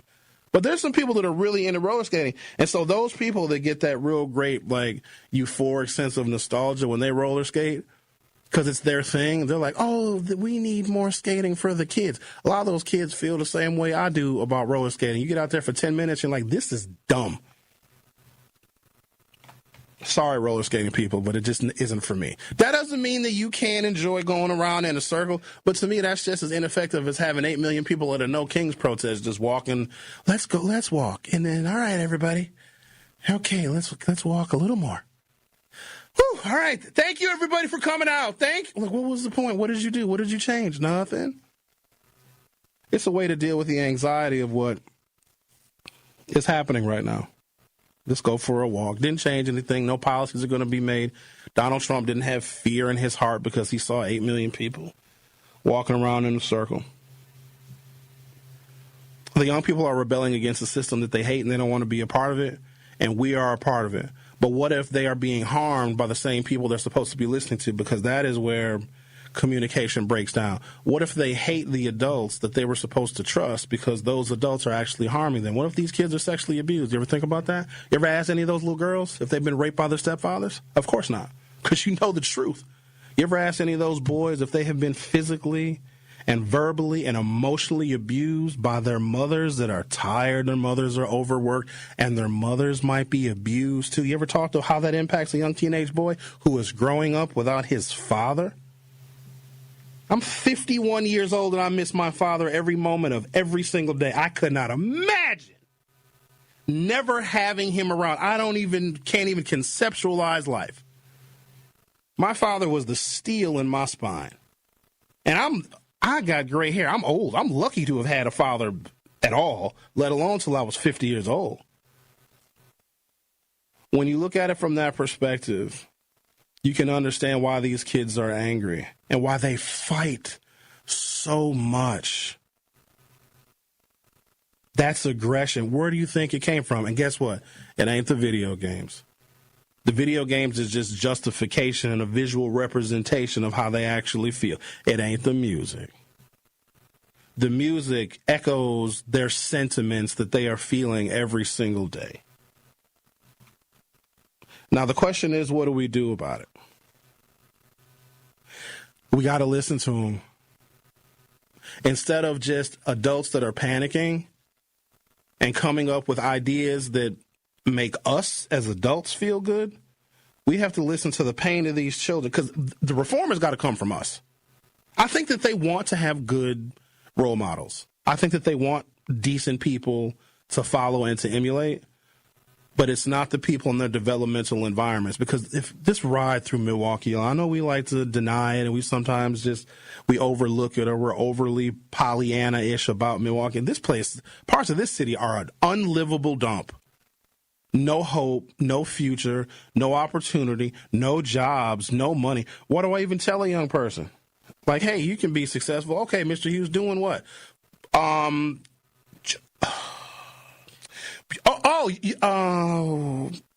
Mr. Hughes, I'm waiting for you to tell me I'm a young person and I want to have a great life and a successful life. Tell me what I should be doing. You ever thought about carpentry? You ever thought about repairing air conditioning systems for your life? I know it's not glamorous work, but boy, you can make a good wage. I don't think that we want to admit that we are harming these kids and then dismissing them when they are communicating their pain, because violence is a way that the unheard communicate, right? You've heard all the proverbs. Like when we get mad and rebel, George Floyd stuff, and we burn stuff down, sometimes the community will burn down buildings so it can feel warm. Whatever those proverbs are. Like the kids are doing the exact same thing. So if we don't listen to them, let them, and this is what adults don't want to do, especially black adults have always felt that they need to protect their children from the evils of white supremacy. Okay, white people are no longer going to be all that supreme, because if you look around, they're suffering just like everybody else is. And they're realizing that their white skin, that don't make their gas prices go down. Their white skin hasn't stopped Donald Trump from putting us in a war. Their white skin has not stopped inflation. Their white skin has not gotten them more jobs. Hell, they're getting laid off too. Their white skin has not reduced interest rates. So we as a generation of black people, especially those that are older than even me, have tried to prepare our children to be as obedient as possible and listen and be quiet and shut up and just live in the confines of white supremacy. These kids don't see it that way, because the birth cohort that they grew up in is much more diverse than ours. This is the first generation of Americans where, right now in this country, the majority of the people who are 18 and younger are all black and brown. The majority of kids in this country are not white. These kids ain't afraid of white people. They probably see white folks, our black teens in this city, as a problem, but they also see us black adults as a problem too.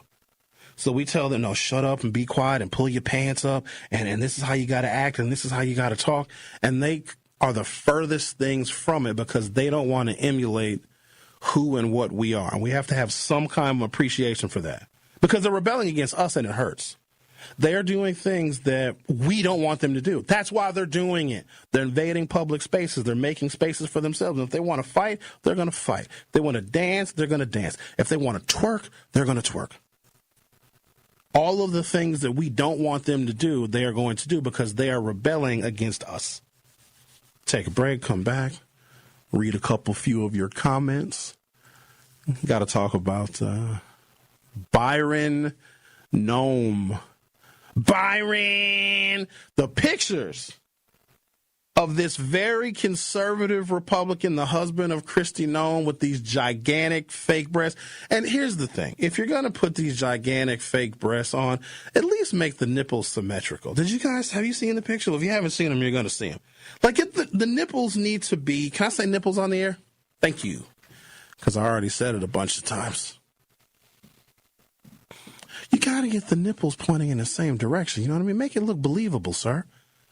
With your strong, chiseled male jawline and your 5 o'clock shadow and your decidedly male physique with these gigantic quadruple D fake breasts with crooked nipples? Come on, sir. You're ruining the fantasy. The Truth with Sherwin Hughes on 101.7 FM. We'll be right back. This is the best of The Truth with Sherwin Hughes on 101.7 The Truth and The Truth app. Listen to The Truth with Sherwin Hughes every weekday from 9 a.m. to 12 p.m. Truth Nation, it's that time again for the Tory Low Community Cleanup. Mark your calendars for Saturday, April 18th from 8 a.m. to 12 p.m. as we come together to clean up the city of Milwaukee. Be part of making a difference in our community. The Tory Low Community Cleanup, Saturday, April 18th, 8 to noon. Sponsored by Milwaukee College Prep, Steinhoffels, Cousin Subs, Waste Management, and presented by the Milwaukee Metropolitan Sewerage District, your clean water partner, serving Greater Milwaukee for 100 years. You're a hard worker. Provide for your family and help out in your community. You've been there for so many others. But when life challenges you, when rising costs, unexpected repairs, medical bills, or simply a rough stretch make it hard to keep up on a limited or low income, you're not alone. Your local Wisconsin energy and emergency assistance providers are here for you, working together to keep you safely in your home and your heat and power on. If you're struggling with high utility bills, facing a disconnect notice, or dealing with a furnace emergency and your limited or low income isn't enough, support is available. Visit www.heat.help or call 1-800-506-5596 to apply for a hand up. Hungry for something fresh and delicious? Get your favorites from Cousin Subs delivered straight to your door.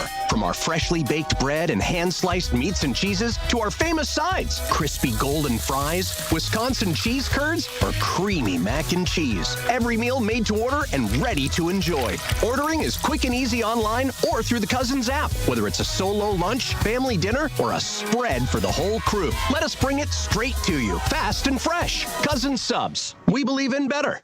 At UW Credit Union, our home loans have everything you need for your next big step, including up to $750 off closing costs for all home buyers. And first-time buyers can save even more. So if you're ready to trade roomies for more room, or your townhome for an out-of-town home, UW Credit Union will be with you from start to furnished. UW Credit Union. Apply online today. Equal housing lender. Credit may be limited as required by program. Visit uwcu.org for details. Life's better with American Family Insurance because we know you love working weekends. If it means working on your dream home, both inside and out. And we're here to help protect those dreams so you can enjoy peace of mind. Save up to 40% when you bundle home and auto. American Family Insurance. Get a quote and find an agent at amfam.com. Products, pricing, and availability vary based on the way you purchase insurance and by state. Some exclusions apply. American Family Mutual Insurance Company, SI, and its operating companies, 6000 American Parkway, Madison, Wisconsin. This is the best of The Truth with Sherwin Hughes on 101.7 The Truth and The Truth app. Listen to The Truth with Sherwin Hughes every weekday from 9 a.m. to 12 p.m.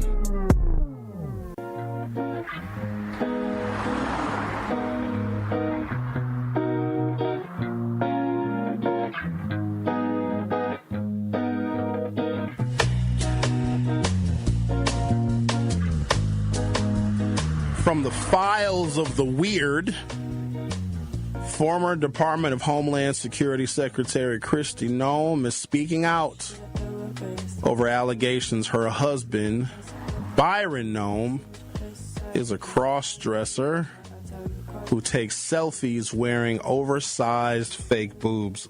She knew. She knew. And there was probably an agreement. Don't get caught. Don't embarrass the family. Do your thing. I'm going to do my thing. And her thing, Kristi Noem, the former Secretary of Homeland Security, and now she is head of the Shield of the Americas. Don't even know what that is. She's like, I'm going to live my life. You're going to live yours. Some people are still caught up in the illusion of marriages being about like love and respect and companionship. If you get that, you're really super lucky. There are some marriages, just like there's different kinds of friendships. There's different kinds of relationships. We can admit that. There's some really unusual and unorthodox people. They're unusual and unorthodox about everything. Where they go, what they do, how they dress, how they talk, right? How they move, what they find interesting. There's also some unusual and unorthodox combinations of relations.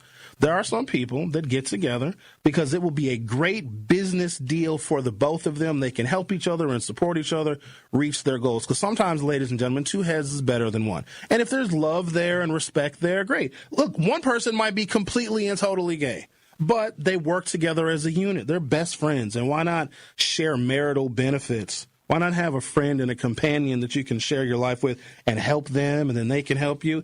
Enter Bill and Hillary Clinton. Maybe they love each other, maybe they don't. Doesn't matter. They both have achieved incredible pinnacles of power in this American system because they've needed each other. She was supportive of him. He was supportive of her. You think that Hillary Clinton didn't know who Bill was when she married him? Bill has had hoes since the very beginning, even before he was governor of Arkansas. In fact, Hillary might have been attracted to Bill because he had so many hoes. And then Hillary was like, look, dude, I'm going to make you an offer. I know one day I'm going to be president, because she legitimately believed that, and she got really close. I'm going to let you do what you do, Bill. Don't embarrass me. Don't get caught. But you help me and you support me throughout my ambitions. And I'm going to let you do what you do, Bill, as long as you, in turn, help me and support me. There you go. Problem is, Bill got a little loose with it. You know what I mean? He got a little sloppy. Because you don't just happen to involve yourself with a White House intern. Bill has been doing that stuff the whole time. Monica was young, and she was talking, I think, Paula Tripp, and Paula Tripp was like, wait, you did what with the president? And Monica was like, man, don't worry, just chill out. And Paula was like, yo, you got to tell somebody, or I'm going to, and then that whole thing blew up. But the fact that can you put the pictures up, X? Listen, if you go to YouTube.com or open up your YouTube app from your smartphone or other mobile device, these are pictures that were obtained via the Daily Mail. Well, they're all over the place now. Of the former, and she was the former governor of South Dakota? Kristi Noem was the Homeland Security chief. Trump ousted her, not because of how the agency was run. She was spending a bunch of money. She tried to buy a $70 million jet. She spent $200-some million, creating these ads where she's the centerpiece and the focus of the ads. It wasn't the money that she spent. It's the fact that Trump found out that Kristi Noem's husband was dressing as a woman. And let me be clear about this too, right? I don't care what people do. I have met some folk that lead really, really super alternative lifestyles, and some of y'all wouldn't even know. They're decent people. They're honest. They're the honesty part, I'm going to get to that in a second. But I don't care what people do because I have no bearing on that whatsoever. At the end of the day, it has no influence on me. What bothers me is this, and this is where my viewpoint and my opinion sometimes gets me in trouble. I want to live in a world where people can feel free to be themselves. But we put labels on people and we ostracize people and we make people feel less than when they want to actually be their true and authentic selves. And there probably are some men that want to live their life as a woman.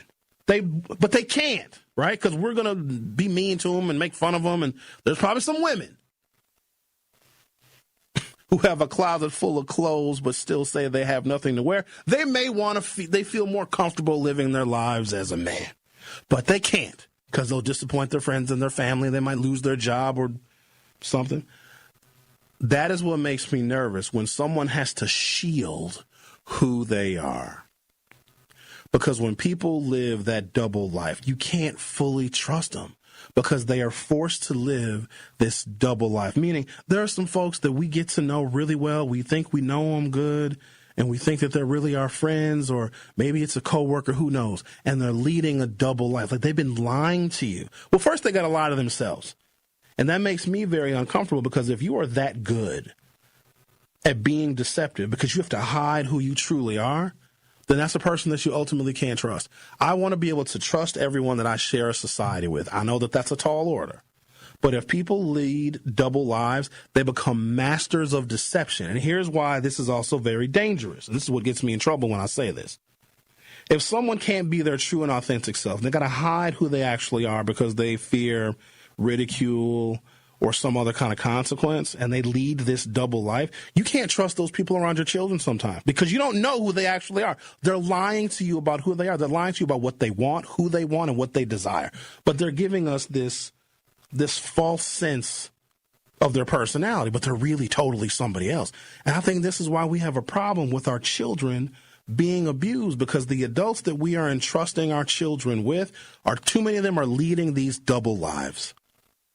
Because every day we find out about somebody that, some couple that we greatly respected, some Hollywood couple, you find out this person is cheating or this person had a baby outside of marriage. So what? You find out this very conservative man married to a very conservative woman likes to put big old fake boobs on and take pictures of himself and send them to other people on the internet. So what? Let me take it. Did you put it up, X, the pictures? I had them up there for a while, but I put them back there if you want. Yeah, because I had to refresh my YouTube. I wanted to see them. They're back up. All right, let me hit it. Oh, my God! And he's making the kissy face. Oh, that's so... That's conservatives for you, though. I don't even think it's... Because you got people that are liberal, X, that will walk around in public like this. They have to hide it because their political affiliation... And a lot of times their political affiliation and their religiosity is the shield from who they actually are as people. I would rather this dude... If he wants to walk around like this in public, I want him to be able to do that and nobody say anything. And he can still be a Donald Trump supporter if he wants to be. But I don't like Lindsey Graham. I got to talk about him, too, because I'm real concerned about dude. Now, you know the rumors about Lindsey Graham, but also I feel like I get in trouble if I mention this. There's another very prominent politician. They're no longer with us. Very old when they passed away. Very well known, very well liked, never married, never had any kids, extremely gay. And there's some people that knew of this individual for 30, 40 years and didn't know that they were gay because they felt like they had to hide it. If they were out of the closet, they still would have been the statesmen that they were. It's just they felt like they had to.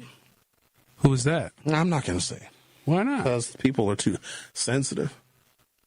I have to be mindful of the sensitivity of a very small group of people. So I'm not going to. And plus, it doesn't matter. Those that know. Those that don't know, it's okay for them to be in the dark because the person's not here with us. And I don't want to speak on behalf of someone that cannot defend themselves. But yeah, it's a very prominent person that many people know that.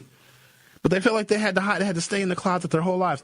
And when I think about that, what a tortured existence that must be to have to live your whole life pretending to be something that you're not. And here's what's crazy. Everybody knew it. It's like me pretending I'm not a black man. I try to hide it. I try to, wear certain clothes and talk a certain way. But everybody that sees me knows I'm black. But I have to hide it because, black people are looked at as bad and unruly and we're lazy and all these negative stereotypes. And so I try my damnedest to not be black. But you look at my skin, you look at my lips, you look at the width of my nose, and it's painfully obvious. And some people would say, oh, just live your life as a black person. No, because I'll get racially profiled and I'll get stereotyped and I won't get the job. Yeah, we already know, Sherwin, that you're black. No, I'm not. I promise I'm not. I just tan really well. It would be a horrible existence to live that way. All right, let's take a break, come back. Should we let's leave those pictures as the break screen? Yeah, I can do that. Yeah, he's a normal person, probably. Just let people be people. The Truth with Sherwin Hughes on 101.7 FM. We'll be right back. This is the best of The Truth with Sherwin Hughes on 101.7 The Truth and The Truth app. Listen to The Truth with Sherwin Hughes every weekday from 9 a.m. to 12 p.m. The baked potato just became the main event. At Loaded Spud, we take comfort food and turn it into something bold. Fresh baked potatoes piled high with creative toppings like buffalo chicken, steak and cheese, and classic loaded favorites, all made fresh and built to satisfy. Big flavor, generous portions, no shortcuts. It's fast, affordable, and proudly local. Loaded Spud, Milwaukee's most unexpected comfort food. Stop in today at 789 North Water Street or visit online at www.letsgetloaded.online.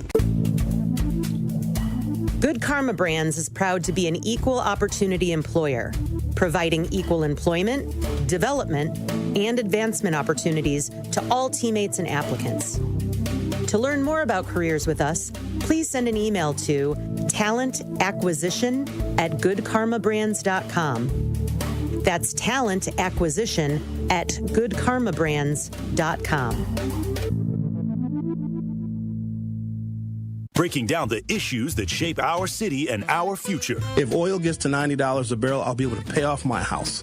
I think war is awful. It's terrible. It doesn't resolve things. It creates long-lasting hatred and even more conflict that the American people are always going to find themselves involved in. It's The Truth with Sherwin Hughes, weekdays from 9 to noon. But if I don't have a mortgage, you know what I mean? You take the good with the bad. Didn't Donald Trump say he was going to end the wars? You can't have America first if you're involved in all these foreign wars. And there's people that believed him when he said that. He doesn't like wars. He said it many times. Said on the campaign trail. Catch it live on YouTube or tune in to 101.7 The Truth. He's bombed just as much in his first year as any warmongering hawk president we've ever seen since World War II. Listen to The Truth with Sherwin Hughes, weekdays from 9 a.m. to 12 p.m. You served behind the desk. You served in combat. You did 4 years and got out. You were drafted. You gave 20 years. You gave exactly what your country needed. And so did you. When you raised your hand and swore an oath to your country, when you put your name on a dotted line, you became part of only 1% of Americans who did the same. You are a veteran. You are a veteran. You are a veteran. Because no matter when, where, or how you served, you made a sacrifice for your country, and you deserve support. If you're struggling with life after service, don't wait. Reach out. Reach out to a loved one, to a fellow veteran, to VA. Find resources at va.gov/reach. Brought to you by the United States Department of Veterans Affairs and the Ad Council. This is the best of The Truth with Sherwin Hughes on 101.7 The Truth and The Truth app. Listen to The Truth with Sherwin Hughes every weekday from 9 a.m. to 12 p.m.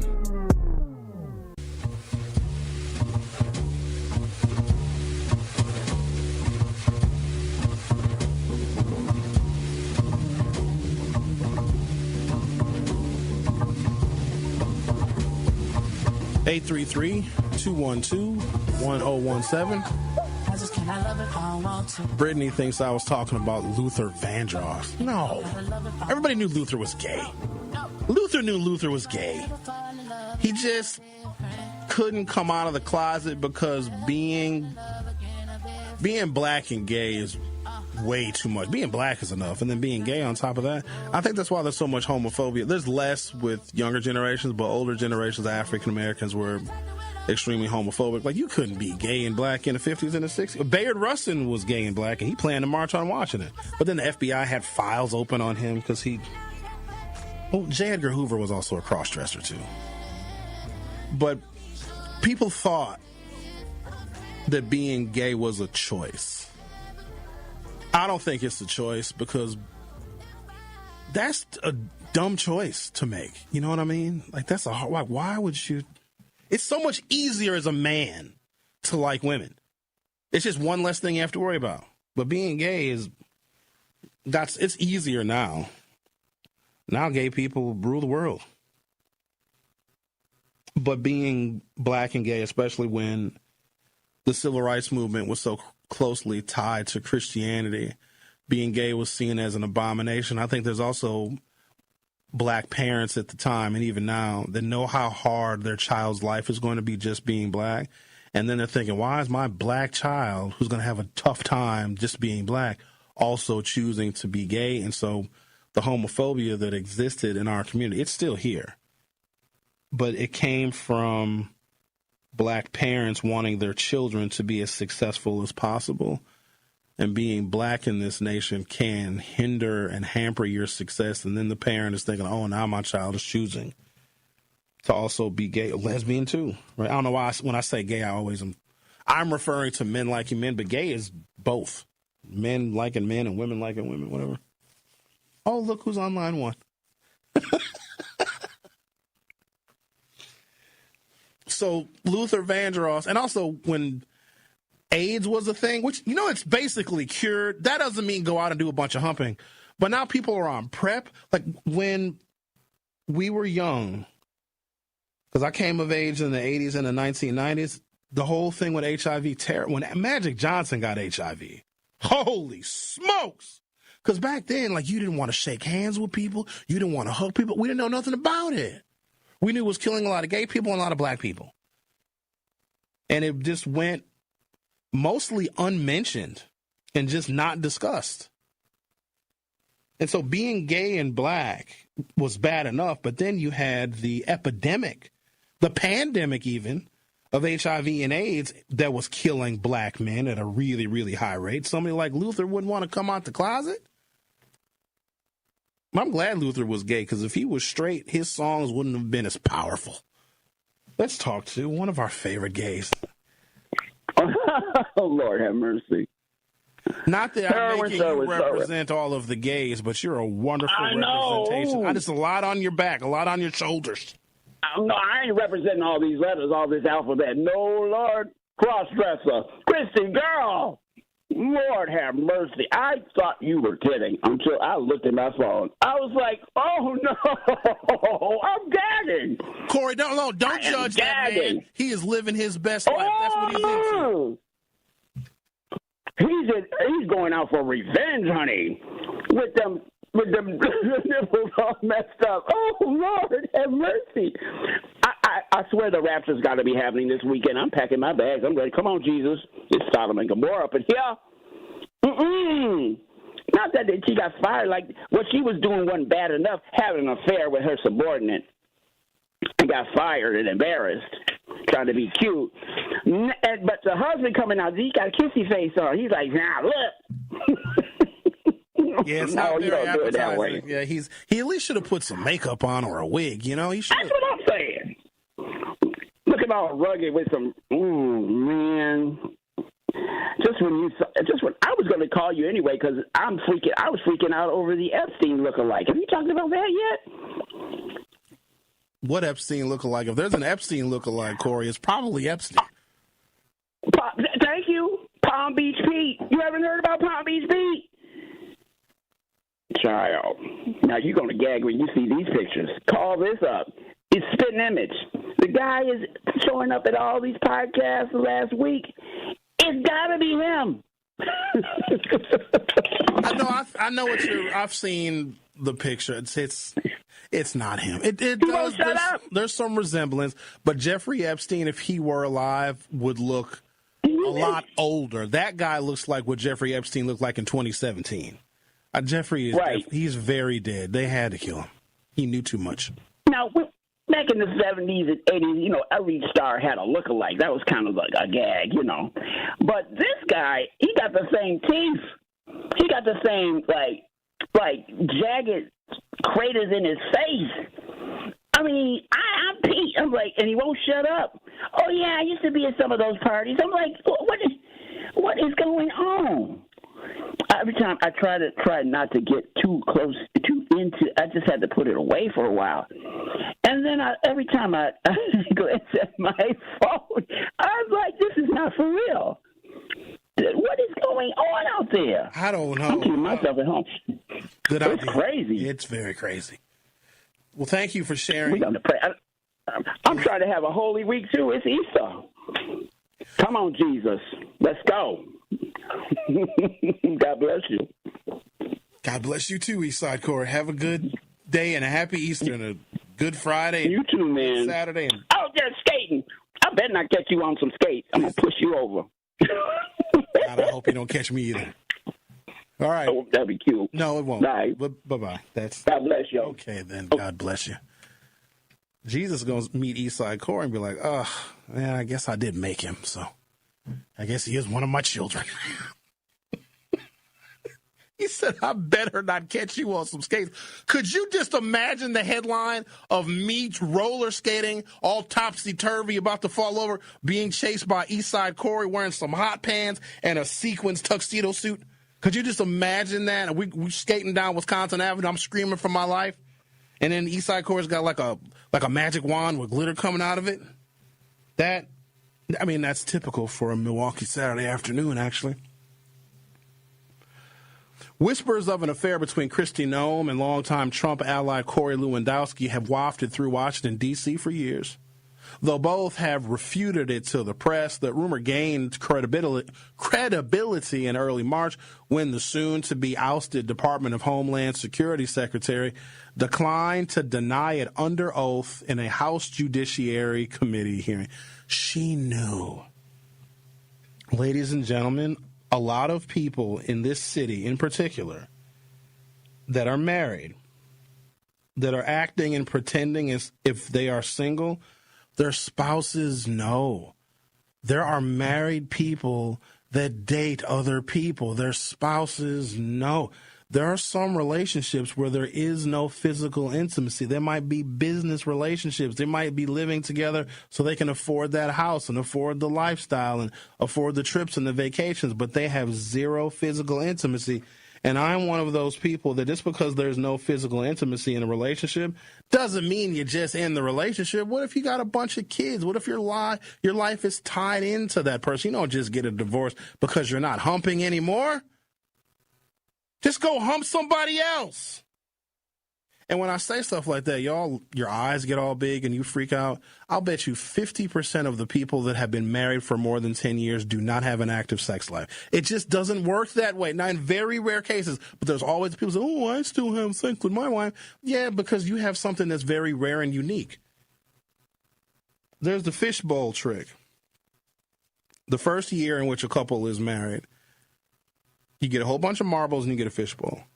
And that first year that you're married, first 12 months, you put a marble in the fishbowl every time you have intimate relations with your spouse. This is just during the first year.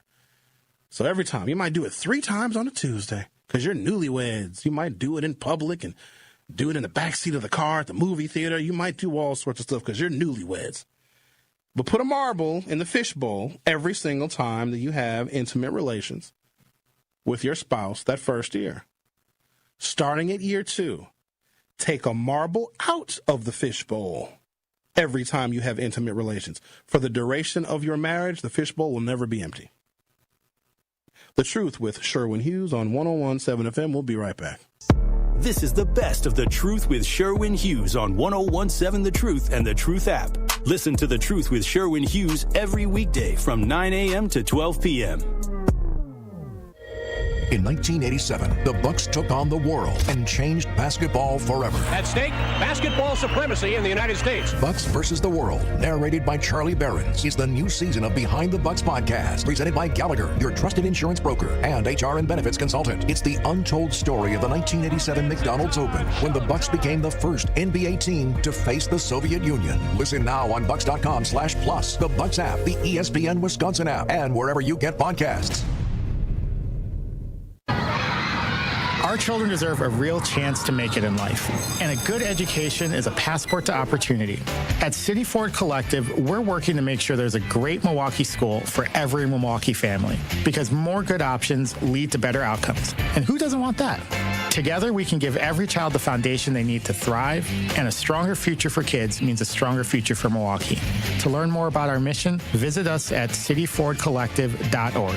That's cityfordcollective.org. Redlining happened here. Some neighborhoods are still left behind. When decisions are made about our blocks, our homes, and our families, we deserve to be heard. The Milwaukee County Office of Equity and Empower invites you to help us tell the story of wealth by taking a short survey online. What do you need to build wealth for your family, business, or neighborhood? Take the survey and be entered in to win concert tickets, cash prizes, and more. Take the survey now through the end of March at mkestoryofwealth.com. That's mkestoryofwealth.com.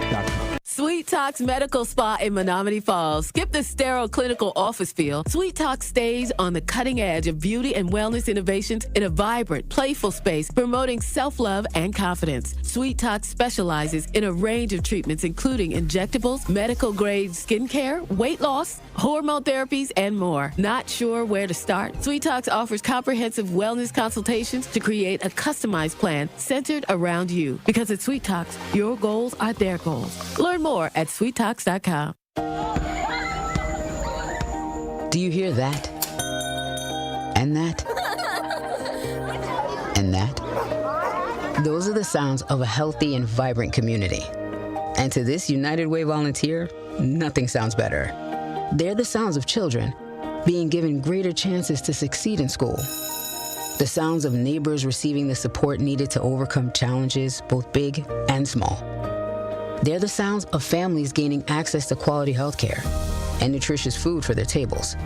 And they're the sounds of members of our community who've benefited from United Way's financial education programs. See, wherever there's a need in our communities, there's a United Way. People working together to respond and growing the good for everyone. United is the way. So join us by getting involved or giving back. Learn more at unitedway.org.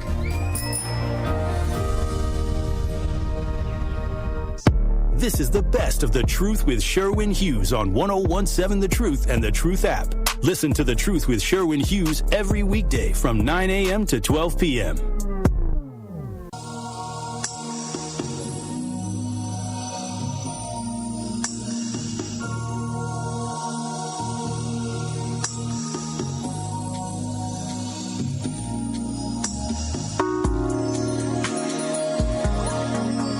Taking a gander at the YouTube conversations that are going on.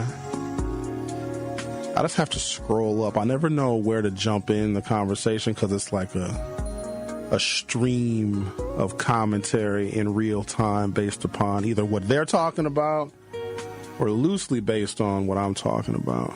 Like JD the Poet says, at home washing dishes and cleaning the room. B. Bruce says, Glenn and HK had to take a private meeting before he got that NBA contract with the Bucks. I don't even want to know what the hell that's all about. Curly Q says, where can my college-age kid get info about a job? She won't be here. Okay, they're talking about a job event or something. RC Creation Muse says, outside of being born, everything is a choice. That's a lie. So a child is born. So when do they start making choices? Because that child doesn't choose where they live. That child doesn't choose how much money the parents have. That child doesn't choose. Hell, little boys don't choose to get circumcised. You know that's male genital mutilation based on the preferences of women. Ain't that crazy? You're not supposed to do that. There's no necessary reason for circumcision, and most of us are. Sometimes it's religious, but not really. I had a conversation about that many years ago, and it got so controversial that I vowed to never bring it up again. This was like in 2018. I brought up, because there's a country in Africa, I think, that did real bad stuff to women, like female genital mutilation. People are like, oh my God, it's the worst thing ever. I'm like, we do it to 95% of the boys that are born in this country. If the boy wants to, get a little snip when he gets older, when he's an adult, then let him do that. But you ain't supposed to do that to boys. Like the pain, they say, is it messes up the boys like the neurons in their brain fire, and children, their brains form around their experiences. You're not supposed to do that to little boys because it screws their heads up. That's why some of us men are nuts, because we got our wee-wee snipped. It's got to heal. It's so bad. It's awful. It's a terrible practice. But I think I disagree with you, Creation Muse, that outside of being born, everything is a choice. Sometimes we are put in situations that are not by choice. And if you start maybe with adulthood when you turn 18, sometimes that 18-year-old who is now an adult and they're responsible, they should be, for their choices, they have been molded and developed in such a way that their choices are going to be a reflection of maybe the poverty that they grew up in, or the lack of resources, or the lack of health care. So I don't believe that everything is a choice. Sometimes you just got to do stuff. I suppose you can choose to go to work, or you can choose to stay home. You can choose to run the red light or choose to stop at the red light. But a lot of times we are just the products of a lot of other people's mistakes. Let's see what else we got. You guys talking about anything interesting? I want to make sure you guys feel included in the conversation. Curly Q says that 2 days old, that's why you're nuts as an adult. Yeah, the pain the little infant boys experience. So you have to know about brain development. So that's why they say the brain, Curly, I'm sure you know that their prefrontal cortex is not fully developed until the age of 25. And that's responsible for like impulse control and the things that make us mature. So a child that grew up around violence, like a little boy that grew up seeing his mother get hit, more often than not, he may grow up to also be someone that hits women. Right? Little girls that witness their mothers getting beat up. Also, sometimes you wonder how these cycles continue to repeat each other, because our brains literally form. That's why you got to watch what you say around kids. And my parents will play this really awful music around their kids. Their brains and their neurons are literally forming. The physiology of the human brain is forming around experiences. Now, the worst thing that a parent can do is say, oh, they're too young, they're not going to remember this. The brain never forgets. Because we can't recall something consciously does not mean it isn't stored, and it will manifest itself in a different way. Could manifest itself in addiction. Could manifest itself in being overly sexual. Could manifest itself in being depressed. So yes, and you ain't got to believe me. Don't ever believe anything I say. Y'all got all this Chat GPT and all this Claude and all this Google. You don't got to believe a single word that I say. Human brains form around experiences, including pain. That's why you're not supposed to hit your kids. We think that it is teaching them discipline. Their brains are forming around violence, and they are seeing violence as a means to an end. Why spanking kids worked on many generations, I would argue it hasn't worked on anybody, but why people will defend it is because we still had a level of respect for the person that was spanking us. But it is, for all intents and purposes, child abuse. I once discussed, because something happened, I don't know where it was, maybe it was here, who knows? I talk about so much damn stuff. A cop killed a child. Maybe it was Tamir Rice. Maybe it was one other situation where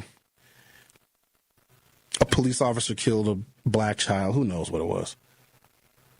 And then someone, of course, said, and there was a chorus of people that joined in the conversation and said, yeah, the police are always killing our children. And when I read the statistics of the number of black children, you know who kills black children? It ain't the police. It's their parents. And you know where we saw it? During the pandemic. So during the pandemic, kids were at home because we shuttered all the schools for way too long. We got to agree on that. So when we get the next pandemic, let's try and figure out how we can keep more stuff open, because waiting on people to get vaccinated, well, that's not a good idea. So a lot of times the children that are being abused at home, they're going to school, and the teacher will notice something. The school safety person might notice something. The school social worker may notice something. The child's behavior, bruises, welts, that kind of stuff. But when the schools were closed, there were no adults to witness these physical signs of abuse that by law, teachers, administrators, school social workers, they have to report it. By law, they have to. And so when the children were shuttered at home, when schools were closed during the pandemic, more of them died. Black parents kill more black children than the police. And when I told y'all that, holy smokes, did you get mad at me? Some of y'all wanted to kill me. I was like, I see why so many black children are dying at the hands of their parents. And every now and again, you'll hear about some horrible thing where a 2-year-old dies, or a father or some caretaker of this child punches the child in the stomach really hard and the child ends up passing away. Most of the time that stuff does not make the news, but a lot of times it does. But no, and I don't know what the other races are because that's not my thing. We need to protect all children, but obviously I'm more concerned about black children. But black parents kill more black children than the police. And if you didn't beat your kids up, because sometimes people take it a little too far. Shaken baby syndrome. People shake their babies a lot less now. Thank God. But that is just another example. Parents get really frustrated. If you have like a really colicky child, there's something about when a baby cries that triggers something in a human brain to like, you go nuts. Like you want to stop the child from crying. That's a biological response that we have to children crying. And sometimes people can't handle that biological response and they overreact. The Truth with Sherwin Hughes will be back for hour 3. This is the best of The Truth with Sherwin Hughes on 1017 The Truth and The Truth app. Listen to The Truth with Sherwin Hughes every weekday from 9 a.m. to 12 p.m. Need a way to hype up your day? Hello, is this Shirley? This is she. Shirley, you are our Gruber 5K giveaway winner this quarter. Congratulations. What would you do with $5,000? Going to look at buying me a pickup truck. That will be some of my down payment. Stay tuned into 1017 The Truth for your chance to be entered into the Gruber Law Office's 5K giveaway. For contest rules, visit 1017thetruth.com. I love you guys. Truth Nation, Gruber Law Offices and The Truth have raised the stakes for this year. The One Call That's All Gruber Cash giveaway is now a 5K giveaway. Yes, you heard it right. $5,000 giveaway. Every weekday on 1017 The Truth, you will have the chance to be entered to win the 5K giveaway. Listen to The Truth for the One Call That's All cue to call for your chance to win $5,000. Gruber Law Offices, One Call That's All. Visit 1017thetruth.com for official contest rules. I take care of the kids, and I take care of my dad. I take care of things at work. The groceries, the cleanups, the meltdowns, the doctor's visits, the family events, mealtimes, bedtimes. I take care of all the things everyone else needs. But I haven't made time to take care of what I need. Family caregivers are often overloaded. It can feel overwhelming and exhausting. It's no surprise that millions of caregivers experience symptoms of anxiety and depression every year. But help is available because there may only be one you, but you don't have to do it alone. Head to mentalhealthcareworks.org. That's mentalhealthcareworks.org to learn how to get the support you deserve, because mental health care works when you make the call. If you're experiencing a mental health crisis or thoughts of suicide, dial 988, a message from the American Psychiatric Association Foundation. Hi, I'm Vanessa Williams, and I want to share with you the role that diabetes has had in my family.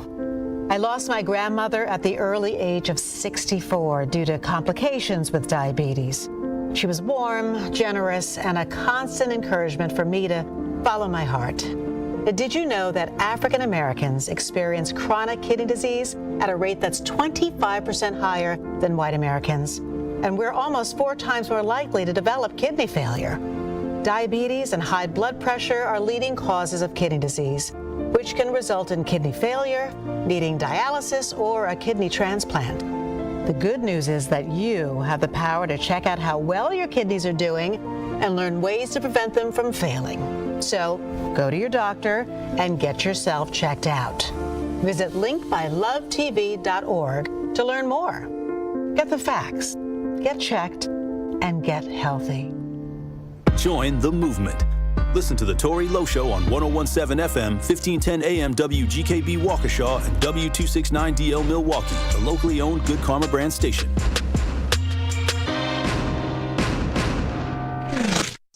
This is the best of The Truth with Sherwin Hughes on 101.7 The Truth and The Truth app. Listen to The Truth with Sherwin Hughes every weekday from 9 a.m. to 12 p.m.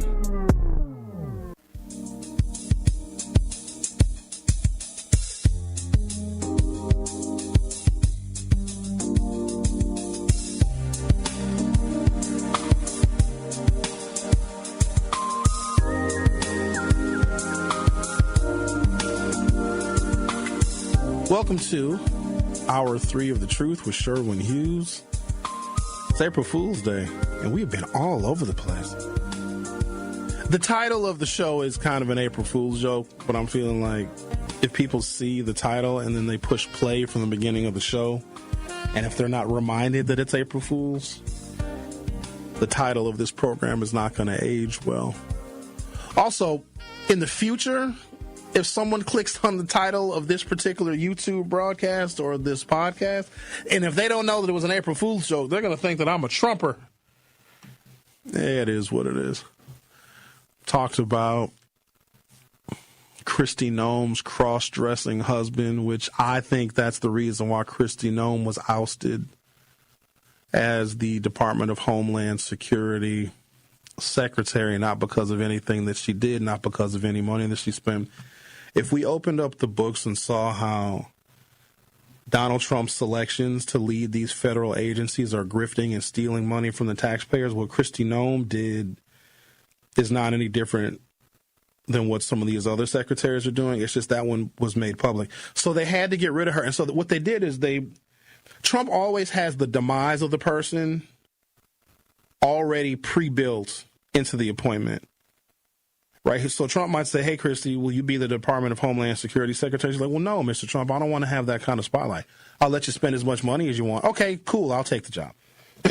And then if she gets caught doing something that Donald Trump doesn't like, something that's disfavorable to Trump himself, he can then use the fact that she spent $70 million on a plane and $200 million on advertisement for herself as the reason why she is being ousted. Even if she was responsible, at least at an arm's length, of the deaths of Alex Priddy and Renee Good, that can be used as well, because then that can give the left a victory. Because the left is like, oh, we want Kristi Noem gone because these two innocent white people were killed in Minneapolis. And Trump already had his reasons why he wanted to get rid of Kristi Noem, because of the affair that she was having with one of his former staffers, and because her husband is a crossdresser. That is way more embarrassing than the money that she spent. Trump has made $4 billion in the last 12 months. So it's not about the grifting and the spending of the money. That's a part of it. Donald Trump knows these people don't want to do these jobs just for the government salary. Especially, he knows that he's difficult to work for. So one of the agreements is, okay, we'll let you spend a whole bunch of money. Personally, I don't have any details of this. We won't find this out until, assuming the Democrats get control of the House and all the subpoenas start flying, however much money they cut with Doge. And it was probably $150, $200 billion, not nearly the amount they said they were going to cut. So that money, you got to keep in mind, was allocated by Congress already. So let's say, as an example, the Department of Education was funded to $25 billion in a year, in a fiscal year. And they said, well, we're going to lay off a bunch of people. We're going to close a bunch of offices. We're going to get rid of the Civil Rights Division and the Department of Education. They're telling the American people, oh, we don't need the Department of Education anymore. We're going to shut it down. That's just so you can defund it. Follow me. Let's say they have a budget of $25 billion and Doge finds $5 billion worth of waste in the U.S. Department of Education, which wasn't waste because Congress had to approve the spending. Meaning they had to make a compelling case as to why they need a $25 billion annual budget. Somebody testified, there was a hearing, there was a committee meeting, there was a committee vote, and then the full Congress voted on the funding allocations for the Department of Education. It wasn't just a random number that somebody picked.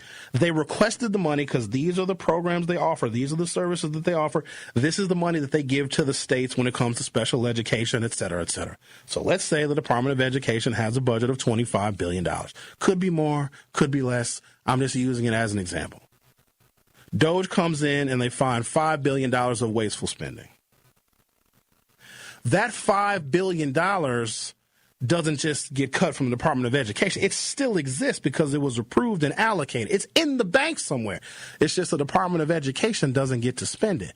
Then what Trump would do is he would take a part of that money and give some of it to the Department of Homeland Security. He would give some of it to ICE. He would give some of it over here. And then some of that money would go to individual people. So when DOGE was cutting from federal departments, the money was just going to other priorities and in people's pockets. That's why they had DOGE. It wasn't to save you any money. They don't care about cutting your taxes. You don't make enough to get your taxes cut. If you can find money in these federal departments, and if you shake them all down, you'll probably find a bunch of spending priorities that don't make sense to Trump. But you don't return the money back to the taxpayers. Don't you ever wonder when they say they're going to make all these cuts why you don't see your paycheck getting bigger? Because the money is not going to you. It's going to them. And so Kristi Noem spending the money on the jet and whatever money she was spending to cover up her affair with Corey Lewandowski is not the reason why she got ousted. She got ousted because her husband has boobs. This one appears in Slate.com. Whispers of the affair between Kristi Noem and longtime Trump ally Corey Lewandowski have wafted through D.C. for years. Though both have refuted it to the press, the rumor gained credibility in early March when the soon-to-be ousted Department of Homeland Security Secretary declined to deny the affair under oath because she knew. If a woman knows her husband is having an affair, leave her alone about it. That's very embarrassing for everybody because the whole point is it's supposed to be a secret. She declined to deny the affair under oath at a House Judiciary meeting. Noem's husband, Byron, was in the hearing room that day watching his wife dissemble and sweat when asked whether she'd ever had sex with Corey Lewandowski. It was hard not to feel bad for the guy essentially getting cucked in the congressional record.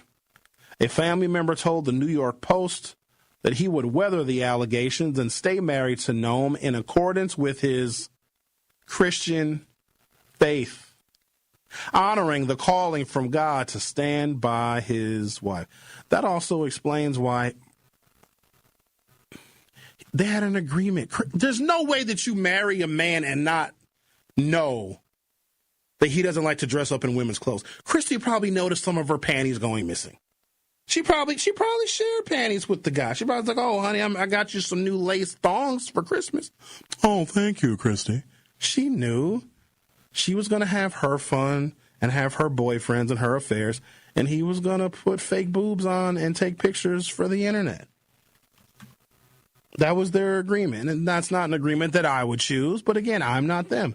Their marriage was probably based on something else, maybe mutually helping and supporting one another throughout their careers or having two incomes or whatever. But as it turns out, according to the article, according to new reporting from the Daily Mail, Byron had his own extramarital activities to hide. In recent months, the insurance executive has reportedly paid 3 women tens of thousands of dollars for explicit texts, calls, and photos, and sent them pictures of himself. His taste tended toward, quote, this is a new word that I learned with this story, bimbofication, in which people seek a Barbie-esque look with heavy makeup, inflated lips, and gigantic surgically enhanced breasts, much larger than plastic surgeons normally construct. Quote, how are your boobs, Byron asked one of the women in a typical chat, according to the Daily Mail. Quote, would you ever go bigger? She told the outlet that Byron preferred, quote, huge, ridiculous boobs. unsatisfied with simply appreciating other people's breasts, Byron attempted to create his own. "You turned me into a girl," he texted a woman while posing for photos he sent to the woman that he hired. He seemingly shoved inflated balloons into his tight T-shirts with knots, serving as a makeshift and egregiously misaligned set of nipples. He also posed in turquoise leggings and pink biker shorts, both of which may well belong to Kristi Noem. That's embarrassing. I feel bad for the guy. You know, he's a freak. He likes freaky deaky things. You know, this is just. But, you know, your wife is Kristi Noem, and she was a Department of Homeland Security, and 2 people or more died under her watch. 9, actually. And then Donald Trump ousted her, and then all this stuff comes out. But this is the real reason, I think, this story getting discovered of Byron Noem's secret life is why Kristi had to go. And then the allegations, which are true, of her affair with Corey Lewandowski. Trump is the controversy. He can't have people in his stead also creating controversy because it's also a distraction. Just so we can have a better perspective of why Trump does what he does and why he moves the way he moves. She was not fired because she wasn't competent for the job. She was never competent for the job. It wasn't the money that she was spent because that's a part of the deal. Here's the thing, and some of y'all that are listening probably like Donald Trump. You do. You like his policies or you like his, I don't know, who knows. You like something about him. But you know better than to work for him. Most people would have a hard time because there's some reputational damage because you know that if you take a job working for Trump, you can't work for the guy forever. And you have to think about what is my life going to be like if I served in this dude's administration because MAGA may not exist forever. And if you worked for him, you know that there is some considerable professional and reputational risk that you are taking. So he pays you. No one is working for this dude just for the government salaries. He promises, I mean, he's spending, think about this. We are currently in a war. And at a press conference, I believe yesterday, he just talked about the ballroom. Oh, by the way, the ballroom that originally was slated to cost $200 million. Then once they started deconstructing the east wing of the White House, they're like, oh, it's going to cost a little bit more. Then it went to $250 million for the total construction cost. And guess when it's going to be done? In January of 2029, when technically and theoretically Donald Trump is no longer in office. So he's building this ballroom, and then it went up to $300 million. Like, oh, we're going to put columns and pillars and got to have nice tablecloths. You know what it's going to cost right now? $400 million. A judge just ruled that he does not have the constitutional authority to build the ballroom. The entire thing is not just illegal. It is unconstitutional. A federal judge just issued a scathing ruling saying, and they showed that it's just bricks and rubble. They just took a wrecking ball to like 30 or 40,000 square feet of the White House. And it's just a pile of rubble. And a judge just said Trump had zero authority to do it. And guess what Trump said? I'm doing it anyway, and it's now going to cost $400 million. So the money that this administration spent, and this is money that Doge found so that Trump can do this. You got to wonder where this money is coming from. He's like, oh, people are giving me private donations. Shut up. Who on earth is going to give Donald Trump $400 million to build a 90,000 square foot ballroom for the next president? That's your tax money. I said all that to say this. If you work for the guy, even if you like him, and I know a couple of Trump supporters, more than a couple, and even they know that it would be a lot of reputational risk if they took a job in his administration. But if Trump said, I'll let you buy a private jet and let you take lavish trips and let you pocket a couple extra $1 million every few weeks, then some of those people would be like, well, I suppose. The only reason why you work for this guy is to get rich. That's the only, you're not a policymaker. Now, there's other cabinet secretaries that I'm even more worried about because we're not hearing anything from them. So there's a black guy in the administration. You don't hear nothing about him. He's a director of HUD. Oh, he's spending money too, but he's doing it very quietly. So Kristi Noem and this whole thing, it blew up because the social scandal, not the financial scandal, and not because people were killed by untrained ICE agents that were all under her watch. It was the fact that we saw pictures of her husband with gigantic balloon breasts. The Truth with Sherwin Hughes on 101.7 FM. We'll be right back. This is the best of The Truth with Sherwin Hughes on 101.7 The Truth and The Truth app. Listen to The Truth with Sherwin Hughes every weekday from 9 a.m. to 12 p.m. Truth Nation, it's that time of year again for the Tory Lowe Community Cleanup. Mark your calendars for Saturday, April 18th from 8 a.m. to 12 p.m. as we'll be cleaning up the city of Milwaukee. You can also safely get rid of hazardous household items thanks to MMST. Drop off your items from 8 a.m. to 2 p.m. at MLK Elementary School. We're talking things like all antifreeze, paint thinners, batteries, and pesticides. Sign up now at ToryLoweCleanup.com. The Tory Lowe Community Cleanup is sponsored by Milwaukee College Prep, Steinhoffels, Cousin Sub, and Waste Management.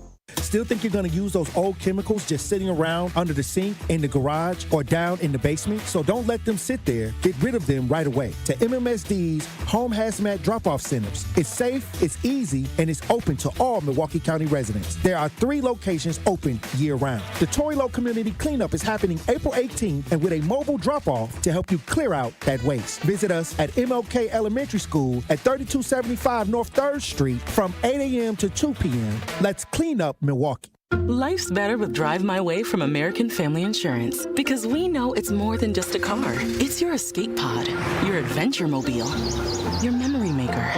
And we help protect the dreams that drive you. Personalize what you pay for auto insurance and you could save between 10 and 35%. American Family Insurance. Get a quote and find an agent at amfam.com. Products, pricing, and availability vary based on the way you purchase insurance and by state. Unsafe driving behaviors may increase your rate. American Family Mutual Insurance Company, SI, and its operating companies, 6000 American Parkway, Madison, Wisconsin. At UW Credit Union, we have best-in-class technology and peopleology. Like if you lose your card, you can stop by in-branch for a same-day replacement, or you can have a new one instantly issued to the app. So whether you prefer interacting with our snappy online interface or our in-person regular faces, UW Credit Union is always here for every you. And whichever you choose, it's the best of both worlds. Join today at uwcu.org. Federally insured by NCUA. You served behind the desk. You served in combat. You did 4 years and got out. You were drafted. You gave 20 years. You gave exactly what your country needed. And so did you. When you raised your hand and swore an oath to your country, when you put your name on a dotted line, you became part of only 1% of Americans who did the same. You are a veteran. You are a veteran. You are a veteran. Because no matter when, where, or how you served, you made a sacrifice for your country, and you deserve support. If you're struggling with life after service, don't wait. Reach out. Reach out to a loved one, to a fellow veteran, to VA. Find resources at va.gov/reach. Brought to you by the United States Department of Veterans Affairs and the Ad Council. This is the best of The Truth with Sherwin Hughes on 101.7 The Truth and The Truth app. Listen to The Truth with Sherwin Hughes every weekday from 9 a.m. to 12 p.m.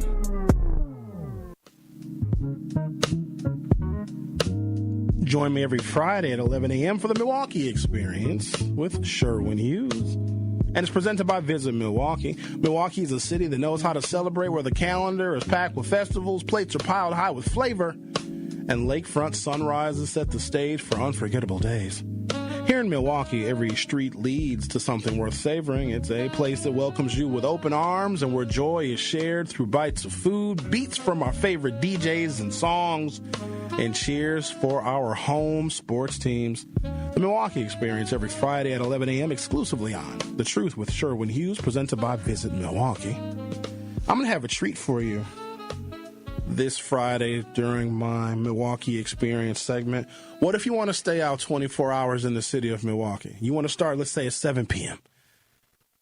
And you want to stay out all night. What are you going to do? I'm going to give you a whole itinerary of what you can do in this city for 24 hours. And I have a list of When I say hidden restaurants, I mean hidden. For a while, there was like this whole like speakeasy thing. Speakeasies came into vogue in Milwaukee, like these little hidden back cat alley, little bars with little secret entrances. An example would be the Safe House. It's technically a speakeasy because you don't really know it's there. I have a list of places. Well, I guess when I tell you on Friday, they won't be that hidden anymore. But they are inside of establishments that you probably have been going to for years, and you never knew that these other restaurants were even there. So we'll talk about that this Friday during the Milwaukee experience.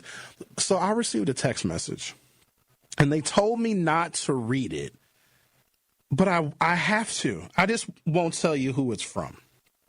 Does that work for you, person that sent me the text message? Because if I read it, no one is going to know it's you. But I find it so interesting and compelling. Okay, I'm going to read it, but I'm not going to say who sent it. Is that fair? That's fair, right? Can I guess? Nah, X, I don't think you don't know who this person. If you go to our text message or chat line, you'll see who it's from because her name is in our address book. I don't want it. Oh, okay. Well, she talked about circumcision. Well, first she says, don't read my text aloud. I'm going to read it, but I'm just not going to say your name. So you're still anonymous. They say, I got my oldest son circumcised, but her youngest, she refused because she knows better. And she says the next part in all capital letters, especially black boys, they crave y'all's foreskin. I don't know what that means. I don't know. Now, I've heard women say that the uncut fella feels different. And maybe that is what this particular mother is referring to. But then she sends another message, and she says, my uncircumcised son seems to be more angry than my circumcised one, but they are 4 years apart, so I'm just watching. Side note, my uncircumcised son is also unvaxxed. Well, you just got him out here just natural. Okay, then. It's not the circumcision makes boys angry. It's just brain neurology and physiology is forming around pain. It doesn't mean that the boy is going to be slow or mean or go shoot somebody. It's just girls don't have a comparable painful experience like a circumcision. And what do you see, though? Girls mature faster. Girls are killing boys academically, literally. They're doing better in school in every single grade. They have more college attainment. They have more degrees than us. Women are excelling. And I'm not comparing, the damaged physiology or biology from an infant's circumcision, but women are beating us. They are everywhere across the board. They're living longer. They're having affairs. Please note, ladies and gentlemen, and I'm not casting any kind of negative dispersion on women. In the last maybe 40 or 50 years, since women have become more than competitive with men, some women, they don't even need us anymore because they have jobs, they have opportunities. In 30 or 31 metro areas, when you adjust for children, when women don't have any kids, their income is 98 to 99%, sometimes parity with men. So they've closed the income gap, right? And so with a lot of the achievements that women have garnered over the last 50 years, they emulate things that men have already been doing. But they're also cheating like men as well. We seem to think that all these other things that women are doing, they're starting businesses and they're running businesses and they're going to college and they're getting degrees and they're buying houses on their own and they're buying real estate on their own and they're completely and totally taking care of themselves. They are doing roles that we traditionally would reserve for men, right? So we would say, oh, they're emulating men. And that's a great example because if men are out there gaining and achieving and getting an education, then women should be doing the same thing too. But they also are treating their relationships the way stereotypical men treat their relationships as well. The problem with emulating men and masculinity is far too many women are emulating toxic masculinity. And for you all to think that this motivated, driven type A woman who owns the business, she's the entrepreneur, she's got the education, got the car, got the house, got the investments, got all those things, you think she won't cheat? Of course she will. Every other aspect of her life, we would compare it to what a man would do. Well, men are very unfaithful. Human beings are unfaithful. But for us to think that, oh, she would never do that, you're a new fool. Now, here's the thing. You can't change it, But you have to respect the amount of power that women have when it comes to sex. You know how much effort it takes a woman to get laid? None. Some men will try everything. Go to the gym, get a bunch of money, try and be as successful, and still go out and strike out. A woman could be going to the grocery store to get a loaf of bread, a quart of milk, and a stick of butter and have 37 offers. So men have got to have a lot of level of respect for that. I also think that we diminish women by saying, oh, she would never cheat on me. She would never. She's a woman. I dominate and control her. The smartest women let men think that, because we'll believe it. Oh, honey, I love you so much. I would never do anything like that to you. Yeah, that's right, woman. Don't check her phone. You're going to get your feelings hurt. Some of y'all, if you check your woman's phone, you're going to be in jail tonight. How could you do this to me? It's not funny. It's not. But you just got to respect it. Let's talk to someone who I know respects it. Hello, Al. How are you doing today? I'm doing wonderful. First thing I want to say is if you only know how to do two positions and you're not hitting the spot, that's your fault. That's your fault. And if you're not taking your time with it and you're still not hitting the spot and you think your ego is laying it down and you're not hitting the spot, that's your loss. Think about this. What you won't do, the next man will, and he's going to do it right, slow, continuously, and he's not going to stop. Okay? But y'all have to learn that on your own. Moving forward, the first thing I want to say, there is no benefit of having a turtleneck. Let's keep that 100. Those turtlenecks, they stink. Oh. They put off a woman's pH balance. And a lot of times it's the delivery of a sore throat, because a lot of times that man or that woman is getting spoiled urine in their mouth. And now they have a sore throat for 7 days. No, this is educational purposes, because it goes back to hygiene. And if you want men to be top tier, they need to learn their hygiene. So when we say this, you need to let these men know, if you're going to do that, make sure your hygiene is top tier. Because if a woman pH balance is off and she's getting sick in the throat, your hygiene ain't hitting, boo-boo. Oh. So we got to keep it 100 because we're talking about women. Can we keep it a little less than 100? Can we keep it like 85? Don't keep it all the way 100. Just keep. If you want her to go to the doctor for antibiotics, hey, cool. The other thing I wanted to say, too, with the Republicans, stop being hypocrites and just be yourself. That's all y'all got to do. Y'all get up here and push all these narratives, but just a couple years ago, y'all was going to the sex parties in D.C., and the stuff y'all speak, y'all was sitting there messing with black men with 9, 10, 11, 12, 13 inches with fake breasts. You know, so just keep it 100. And then the other thing with Chrissy Noem, she probably knew she was cheating on her husband, because she probably knew her husband liked the cream on that man's D.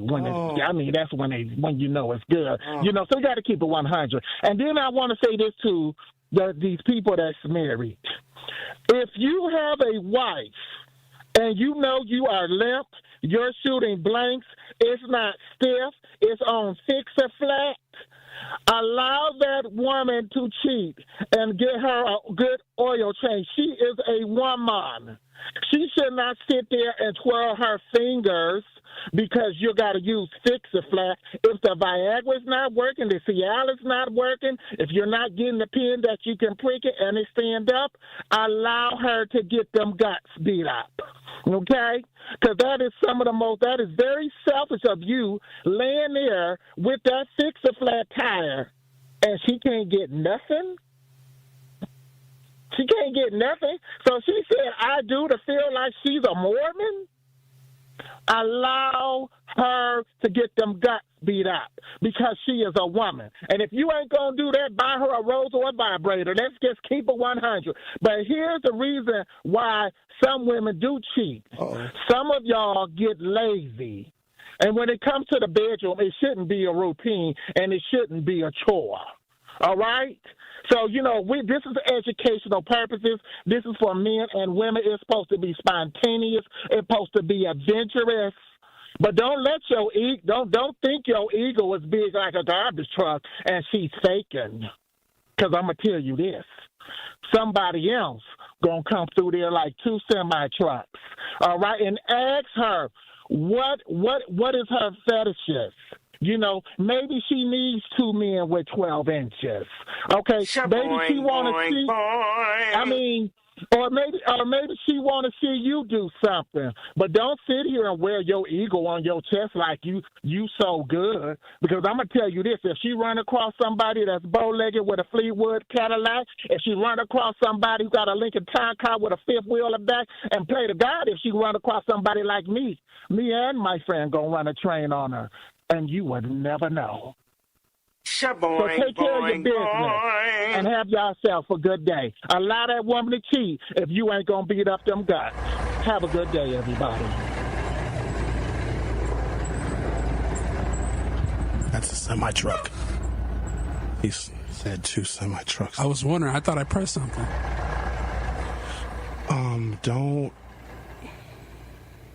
Don't take all of his advice. You don't like his advice?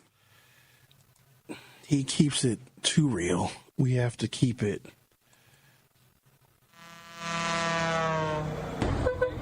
We got to keep it a little fake.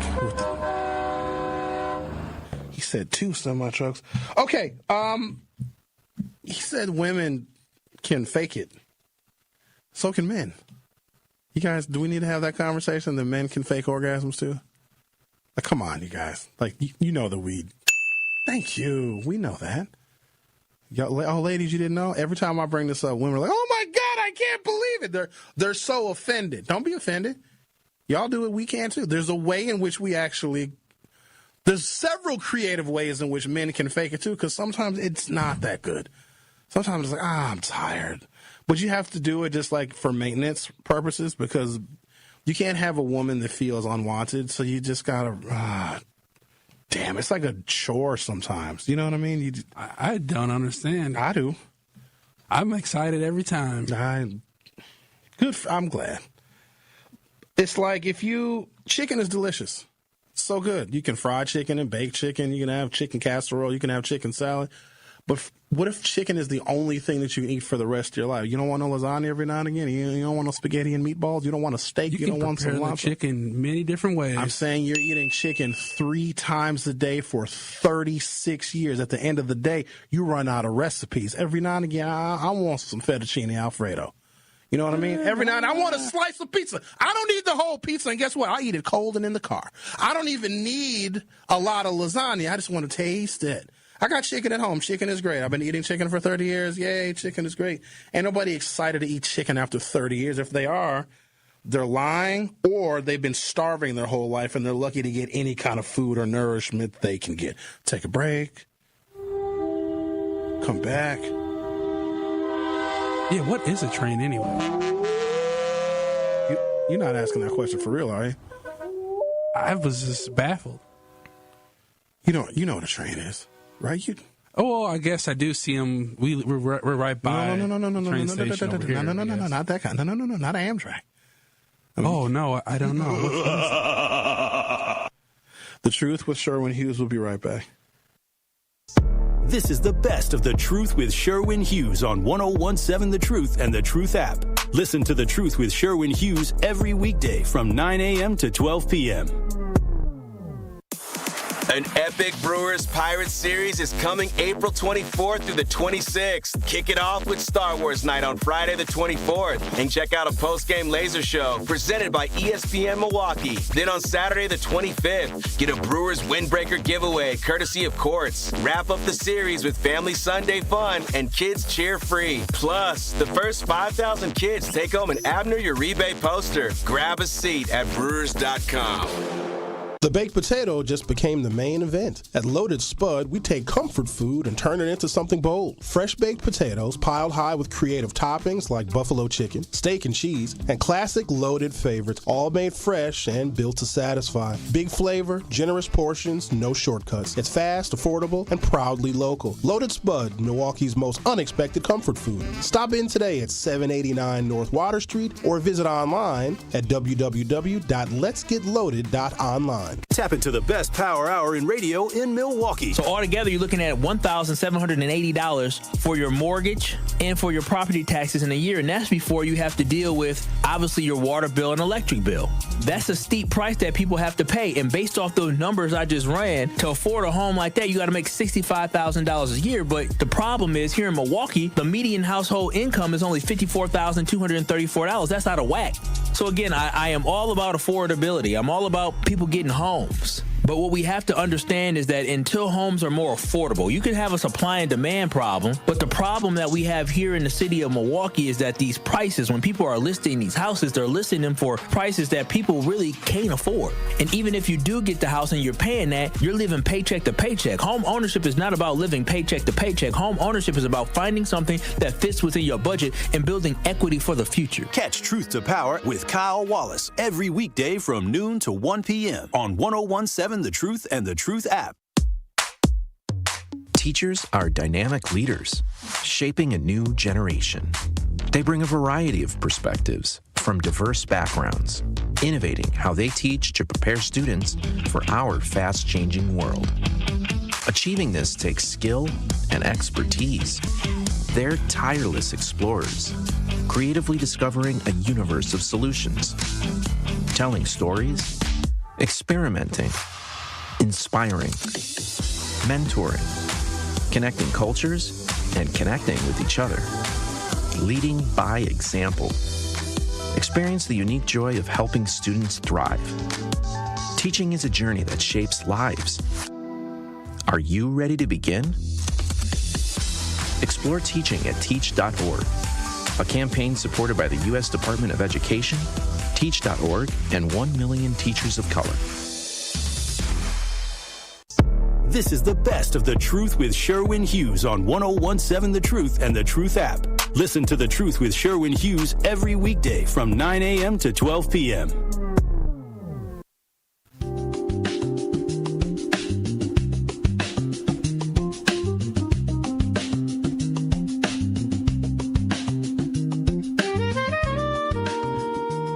You guys ready for this part? Probably not.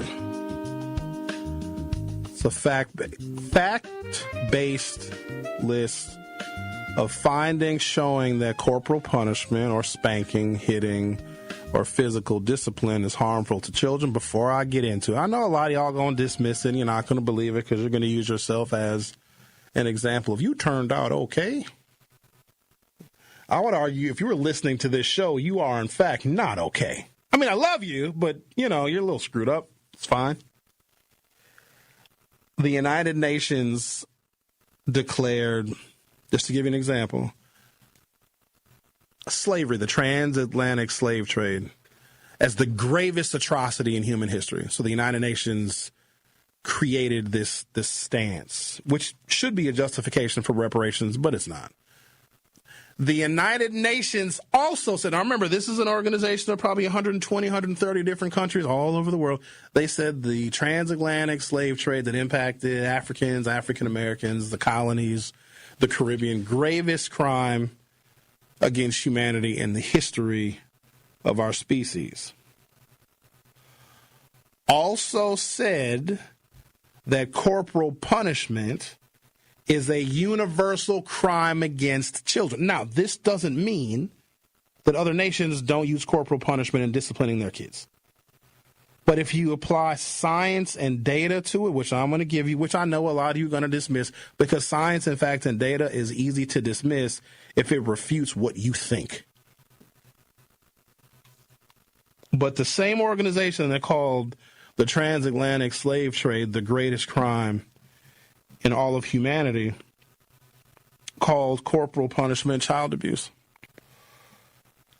Okay, what do we got here? I've got information from large data sets, meta-analysis, and major public health organizations on 6 continents.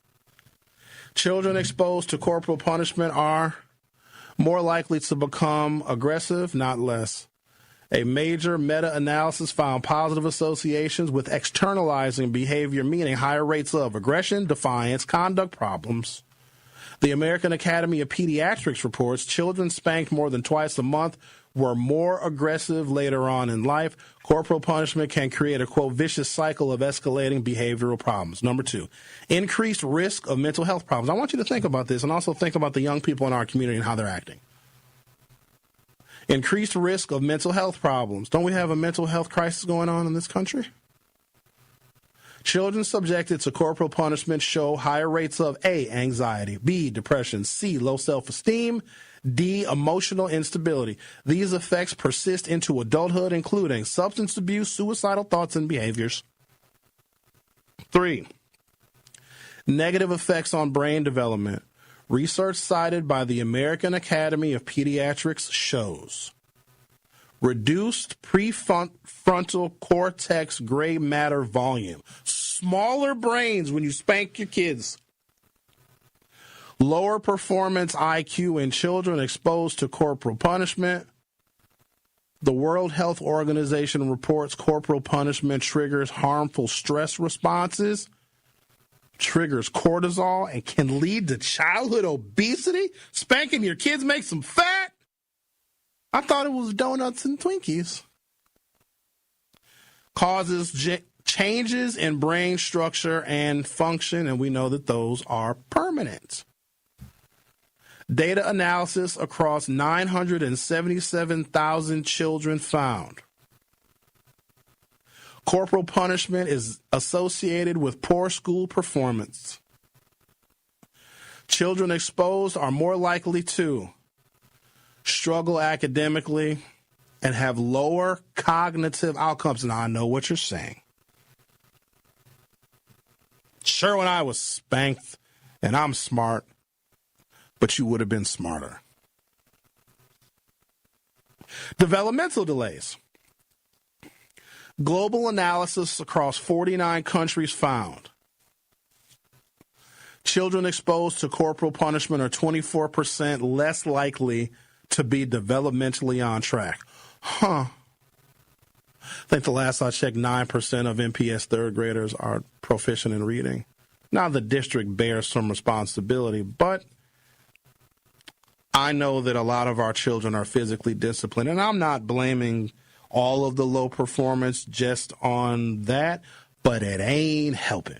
Now, if the statistics said beating your kids and punching them in the face gets them to graduate sooner and faster, have higher IQs and ACT scores of 36 and SAT scores of 1,600, then I'd go smack a kid for you.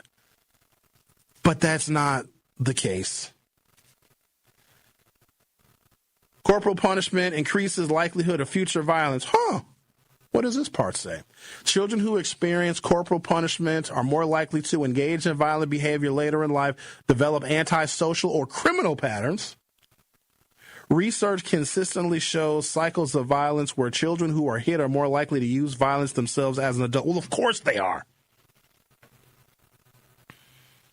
There is zero evidence of long-term behavioral benefit. The World Health Organization states corporal punishment provides zero benefits to behavior, development, or well-being. The American Academy of Pediatrics concludes it does not improve long-term compliance or self-control. Alternative discipline methods are more effective. Increased internal emotional problems. Meta-analysis shows a significant association with internalizing problems, which include withdrawal, depression, and anxiety. Just take a snapshot of how many depression and anxiety drugs American children are on. Physiological stress and health effects. Corporal punishment causes elevated stress hormones, chronic stress responses that affect long-term health. The World Health Organization classifies spanking children as a public health issue, a form of violence against children. Over 1.2 billion children worldwide are exposed annually with measurable negative outcomes. Bottom line, across hundreds of studies and multiple large-scale data analyses, corporal punishment is linked to worse behavioral, mental health, academic, and developmental outcomes. It does not produce better long-term discipline. Major institutions like the American Association of Pediatrics and the World Health Organization now recommend against its use entirely. Well, there you go. Stop punching your kids in the face. If anything, punch another adult in the face. They need discipline sometimes more than the kids do. The Truth with Sherwin Hughes will be right back. This is the best of The Truth with Sherwin Hughes on 101.7 The Truth and The Truth app. Listen to The Truth with Sherwin Hughes every weekday from 9 a.m. to 12 p.m. The revolution starts in our mind, right? You know when Gil Scott-Heron said the revolution won't be televised? Like he didn't mean that you won't be able to watch it on TV. He means the revolution starts in your mind. You nincompoop. Y'all been running around saying that for 60 years. The revolution won't be televised and didn't even know what the hell it meant. It starts with us. Let him cook. Watch all your favorite 101.7 The Truth shows by subscribing to 101.7 The Truth on YouTube. You're a hard worker. Provide for your family and help out in your community. You've been there for so many others. But when life challenges you, when rising costs, unexpected repairs, medical bills, or simply a rough stretch make it hard to keep up on a limited or low income, you're not alone. Your local Wisconsin energy and emergency assistance providers are here for you, working together to keep you safely in your home and your heat and power on. If you're struggling with high utility bills, facing a disconnect notice, or dealing with a furnace emergency and your limited or low income isn't enough, support is available. Visit www.heat.help or call 1-800-506-5596 to apply for a hand up. Join Cousins Club Rewards today. Grab your first sub and your next one could be free. After your first qualifying purchase, you'll earn a free sub and start collecting points for free food, exclusive deals, and even Cousins gear. Sign up today. It's fast and easier than ever on the Cousins Subs app. Earn points online, on the app, or in store. However you enjoy Cousins Subs, your rewards are right at your fingertips. Cousins Subs. We believe in better. Life's better with American Family Insurance because we know you love working weekends. If it means working on your dream home, both inside and out. And we're here to help protect those dreams so you can enjoy peace of mind. Save up to 40% when you bundle home and auto. American Family Insurance. Get a quote and find an agent at amfam.com. Products, pricing, and availability vary based on the way you purchase insurance and by state. Some exclusions apply. American Family Mutual Insurance Company, SI, and its operating companies, 6000 American Parkway, Madison, Wisconsin. Prizes, exclusive experiences, even cash money. You want it? We've got it. Find a list of all contests and official rules by visiting truthcontests.com. That's truthcontests.com. Happy kids heal faster, and that's why Starlight is dedicated to improving the mental well-being of sick kids across the U.S. Learn how at starlight.org. Serious truck crash? Call Gruber Law Offices today. This is the best of The Truth with Sherwin Hughes on 101.7 The Truth and The Truth app. Listen to The Truth with Sherwin Hughes every weekday from 9 a.m. to 12 p.m.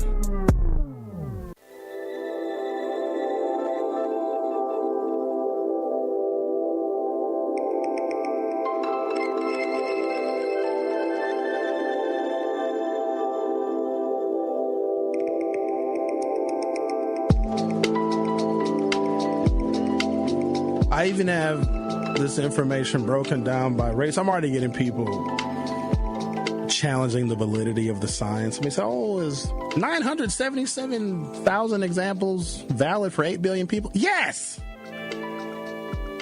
Absolutely it is. A 977,000 person sample of a longitudinal study is very representative. Here's an example. So in Wisconsin, we got 5.8 million people, probably a shade under 4 million voters, and the Marquette University Law School poll is a sample of 800. I just think that we don't want... It's tough when something that you grew up knowing, seeing, and understanding, because it was a part of just who you are in your developmental environment, it's tough for us to think that that's wrong. But here's what science and technology does. The way the human beings improve and get better, and we have improved and gotten better. We're a lot better now than we were 50 years ago, 100 years ago. However far you go back, we are better off right now. Are we perfect? Not even close. But we are living longer. We are healthier. We know how to combat major diseases. We've got cures for cancer. We have all sorts of things. Well, more preventative stuff, but we're doing a lot better when it comes to research. This is just a part of that research. And because you don't like it or you disagree with it, doesn't mean it isn't true. And we learned that about COVID. A lot of people just didn't like the idea of a vaccine. Have been vaccinated for measles, mumps, rubella. You get tetanus shots, but all of a sudden, the COVID one is going to kill you? All right, what does it say? Harm is consistent across black, white, and Hispanic children. Widely cited data analysis found spanking associated with negative outcomes for both black and white children. The size of the harmful effect is statistically similar across all groups. There is no evidence that it is less harmful to any one racial group. Result: detrimental outcomes were observed in both black and white children. Differences between groups were not even statistically significant. Interpretation: cultural arguments that spanking is less harmful in certain communities is not supported by data. Behavioral problems increase across all racial groups. A large multi-ethnic study using advanced statistical modeling found corporal punishment is associated with increased externalizing behavior, aggression, and defiance in Hispanic children, black children, white children. This holds even after controlling for prior behavior. Conclusion: the relationship between spanking and behavior problems is consistent across racial groups. The dependent variable is the spanking, and the independent variable is the racial groups. There's no difference. Race does not moderate negative outcomes. Longitudinal cohort research tracking children over time shows frequent spanking at the age 3 predicts more behavior problems, lower verbal ability at the age of 5. Didn't know that one. Critically, race didn't change the relationship. Effects were similar regardless of racial group. Conclusion: no evidence that race buffers or amplifies racial harm. It's bad for all children across the board. And again, I'm not telling you to stop punching your kids in the face, but just know it's going to take them longer to learn how to talk. That's fine. They're going to have lower IQs and more externalizing behavior. They're probably going to end up punching you one day, but they'll know not to take an extra piece of candy, that's for sure. Higher usage rates in some groups do not change outcomes. Research consistently finds corporal punishment is more frequently used in some populations, particularly, African American. This is strongly linked to socioeconomic stress, environment, and norms. Oh, and here I am thinking it was the white folks. Darn it. Studies show black parents report higher rates of spanking than white parents. And then we say, well, look at the white kids. They're shooting up the schools. Not as often as black kids shoot in the crowds, though. You know what I'm saying? Not as often. And white kids are, going to college and owning banks. And black kids are, doing takeovers. It's not funny. Studies show black parents report higher rates of spanking than white parents. However, these differences are often confounded by income stress and neighborhood factors. African American parents of higher stress, lower incomes, and underfunded neighborhoods spank their kids more. Hey, stop taking it out on the babies. They're just as poor as you are. Well, they're poor because you are. Maybe they're the ones that made you poor. Maybe that's why you spank them. If it wasn't for you, I would have vacation money. I'd be able to be booked and busy, and I'd be on a Carnival cruise twerking with a bonnet on. Speaking of bonnets, I went to Mayfair Mall yesterday. I wanted some bourbon chicken. What do you want from me? Just relax. I want some bourbon chicken. I like going to the food court. It's quiet and peaceful. Ladies and gentlemen, I've never seen so many bonnets in my entire life. I was starting to think that it's mall attire. I'm not kidding you. I saw at least 4 women wearing bonnets. And I only went from, because I parked, they have an entrance at Mayfair where you just take the escalator up and boom, you're right there at the food court. You walk in, there's a Panera right there to your right. You know the entrance I'm talking about. It's right there, the entrance at the Mayfair. You go right up the escalator to the food court. I also found Panera closed. You would think that a Panera would stay open in a place like Mayfair, but yeah, Panera was shuttered. They even took the logo off of the top of what used to be the Panera, a little restaurant in Mayfair. So I'll go up the escalator. Well, first there was a bonnet lady right at the bottom of the escalator. She looked confused. I was all right. I'll go up to the top of the escalator, and I see at least 3 other young black women wearing bonnets. It is what it is. I'm not judging. I'm saying there's a period of time where women always would have their hair done when they left the house. But maybe it's too much work. I don't know. I'm not judging. Studies show black parents report higher rates of spanking than white parents. Critical point. Higher prevalence does not reduce harm. The effects remain negative regardless of frequency of cultural norms. I literally have like 10 more pages of stuff. I'm not going to bore you with it. But just know it's not helping as much as you may think.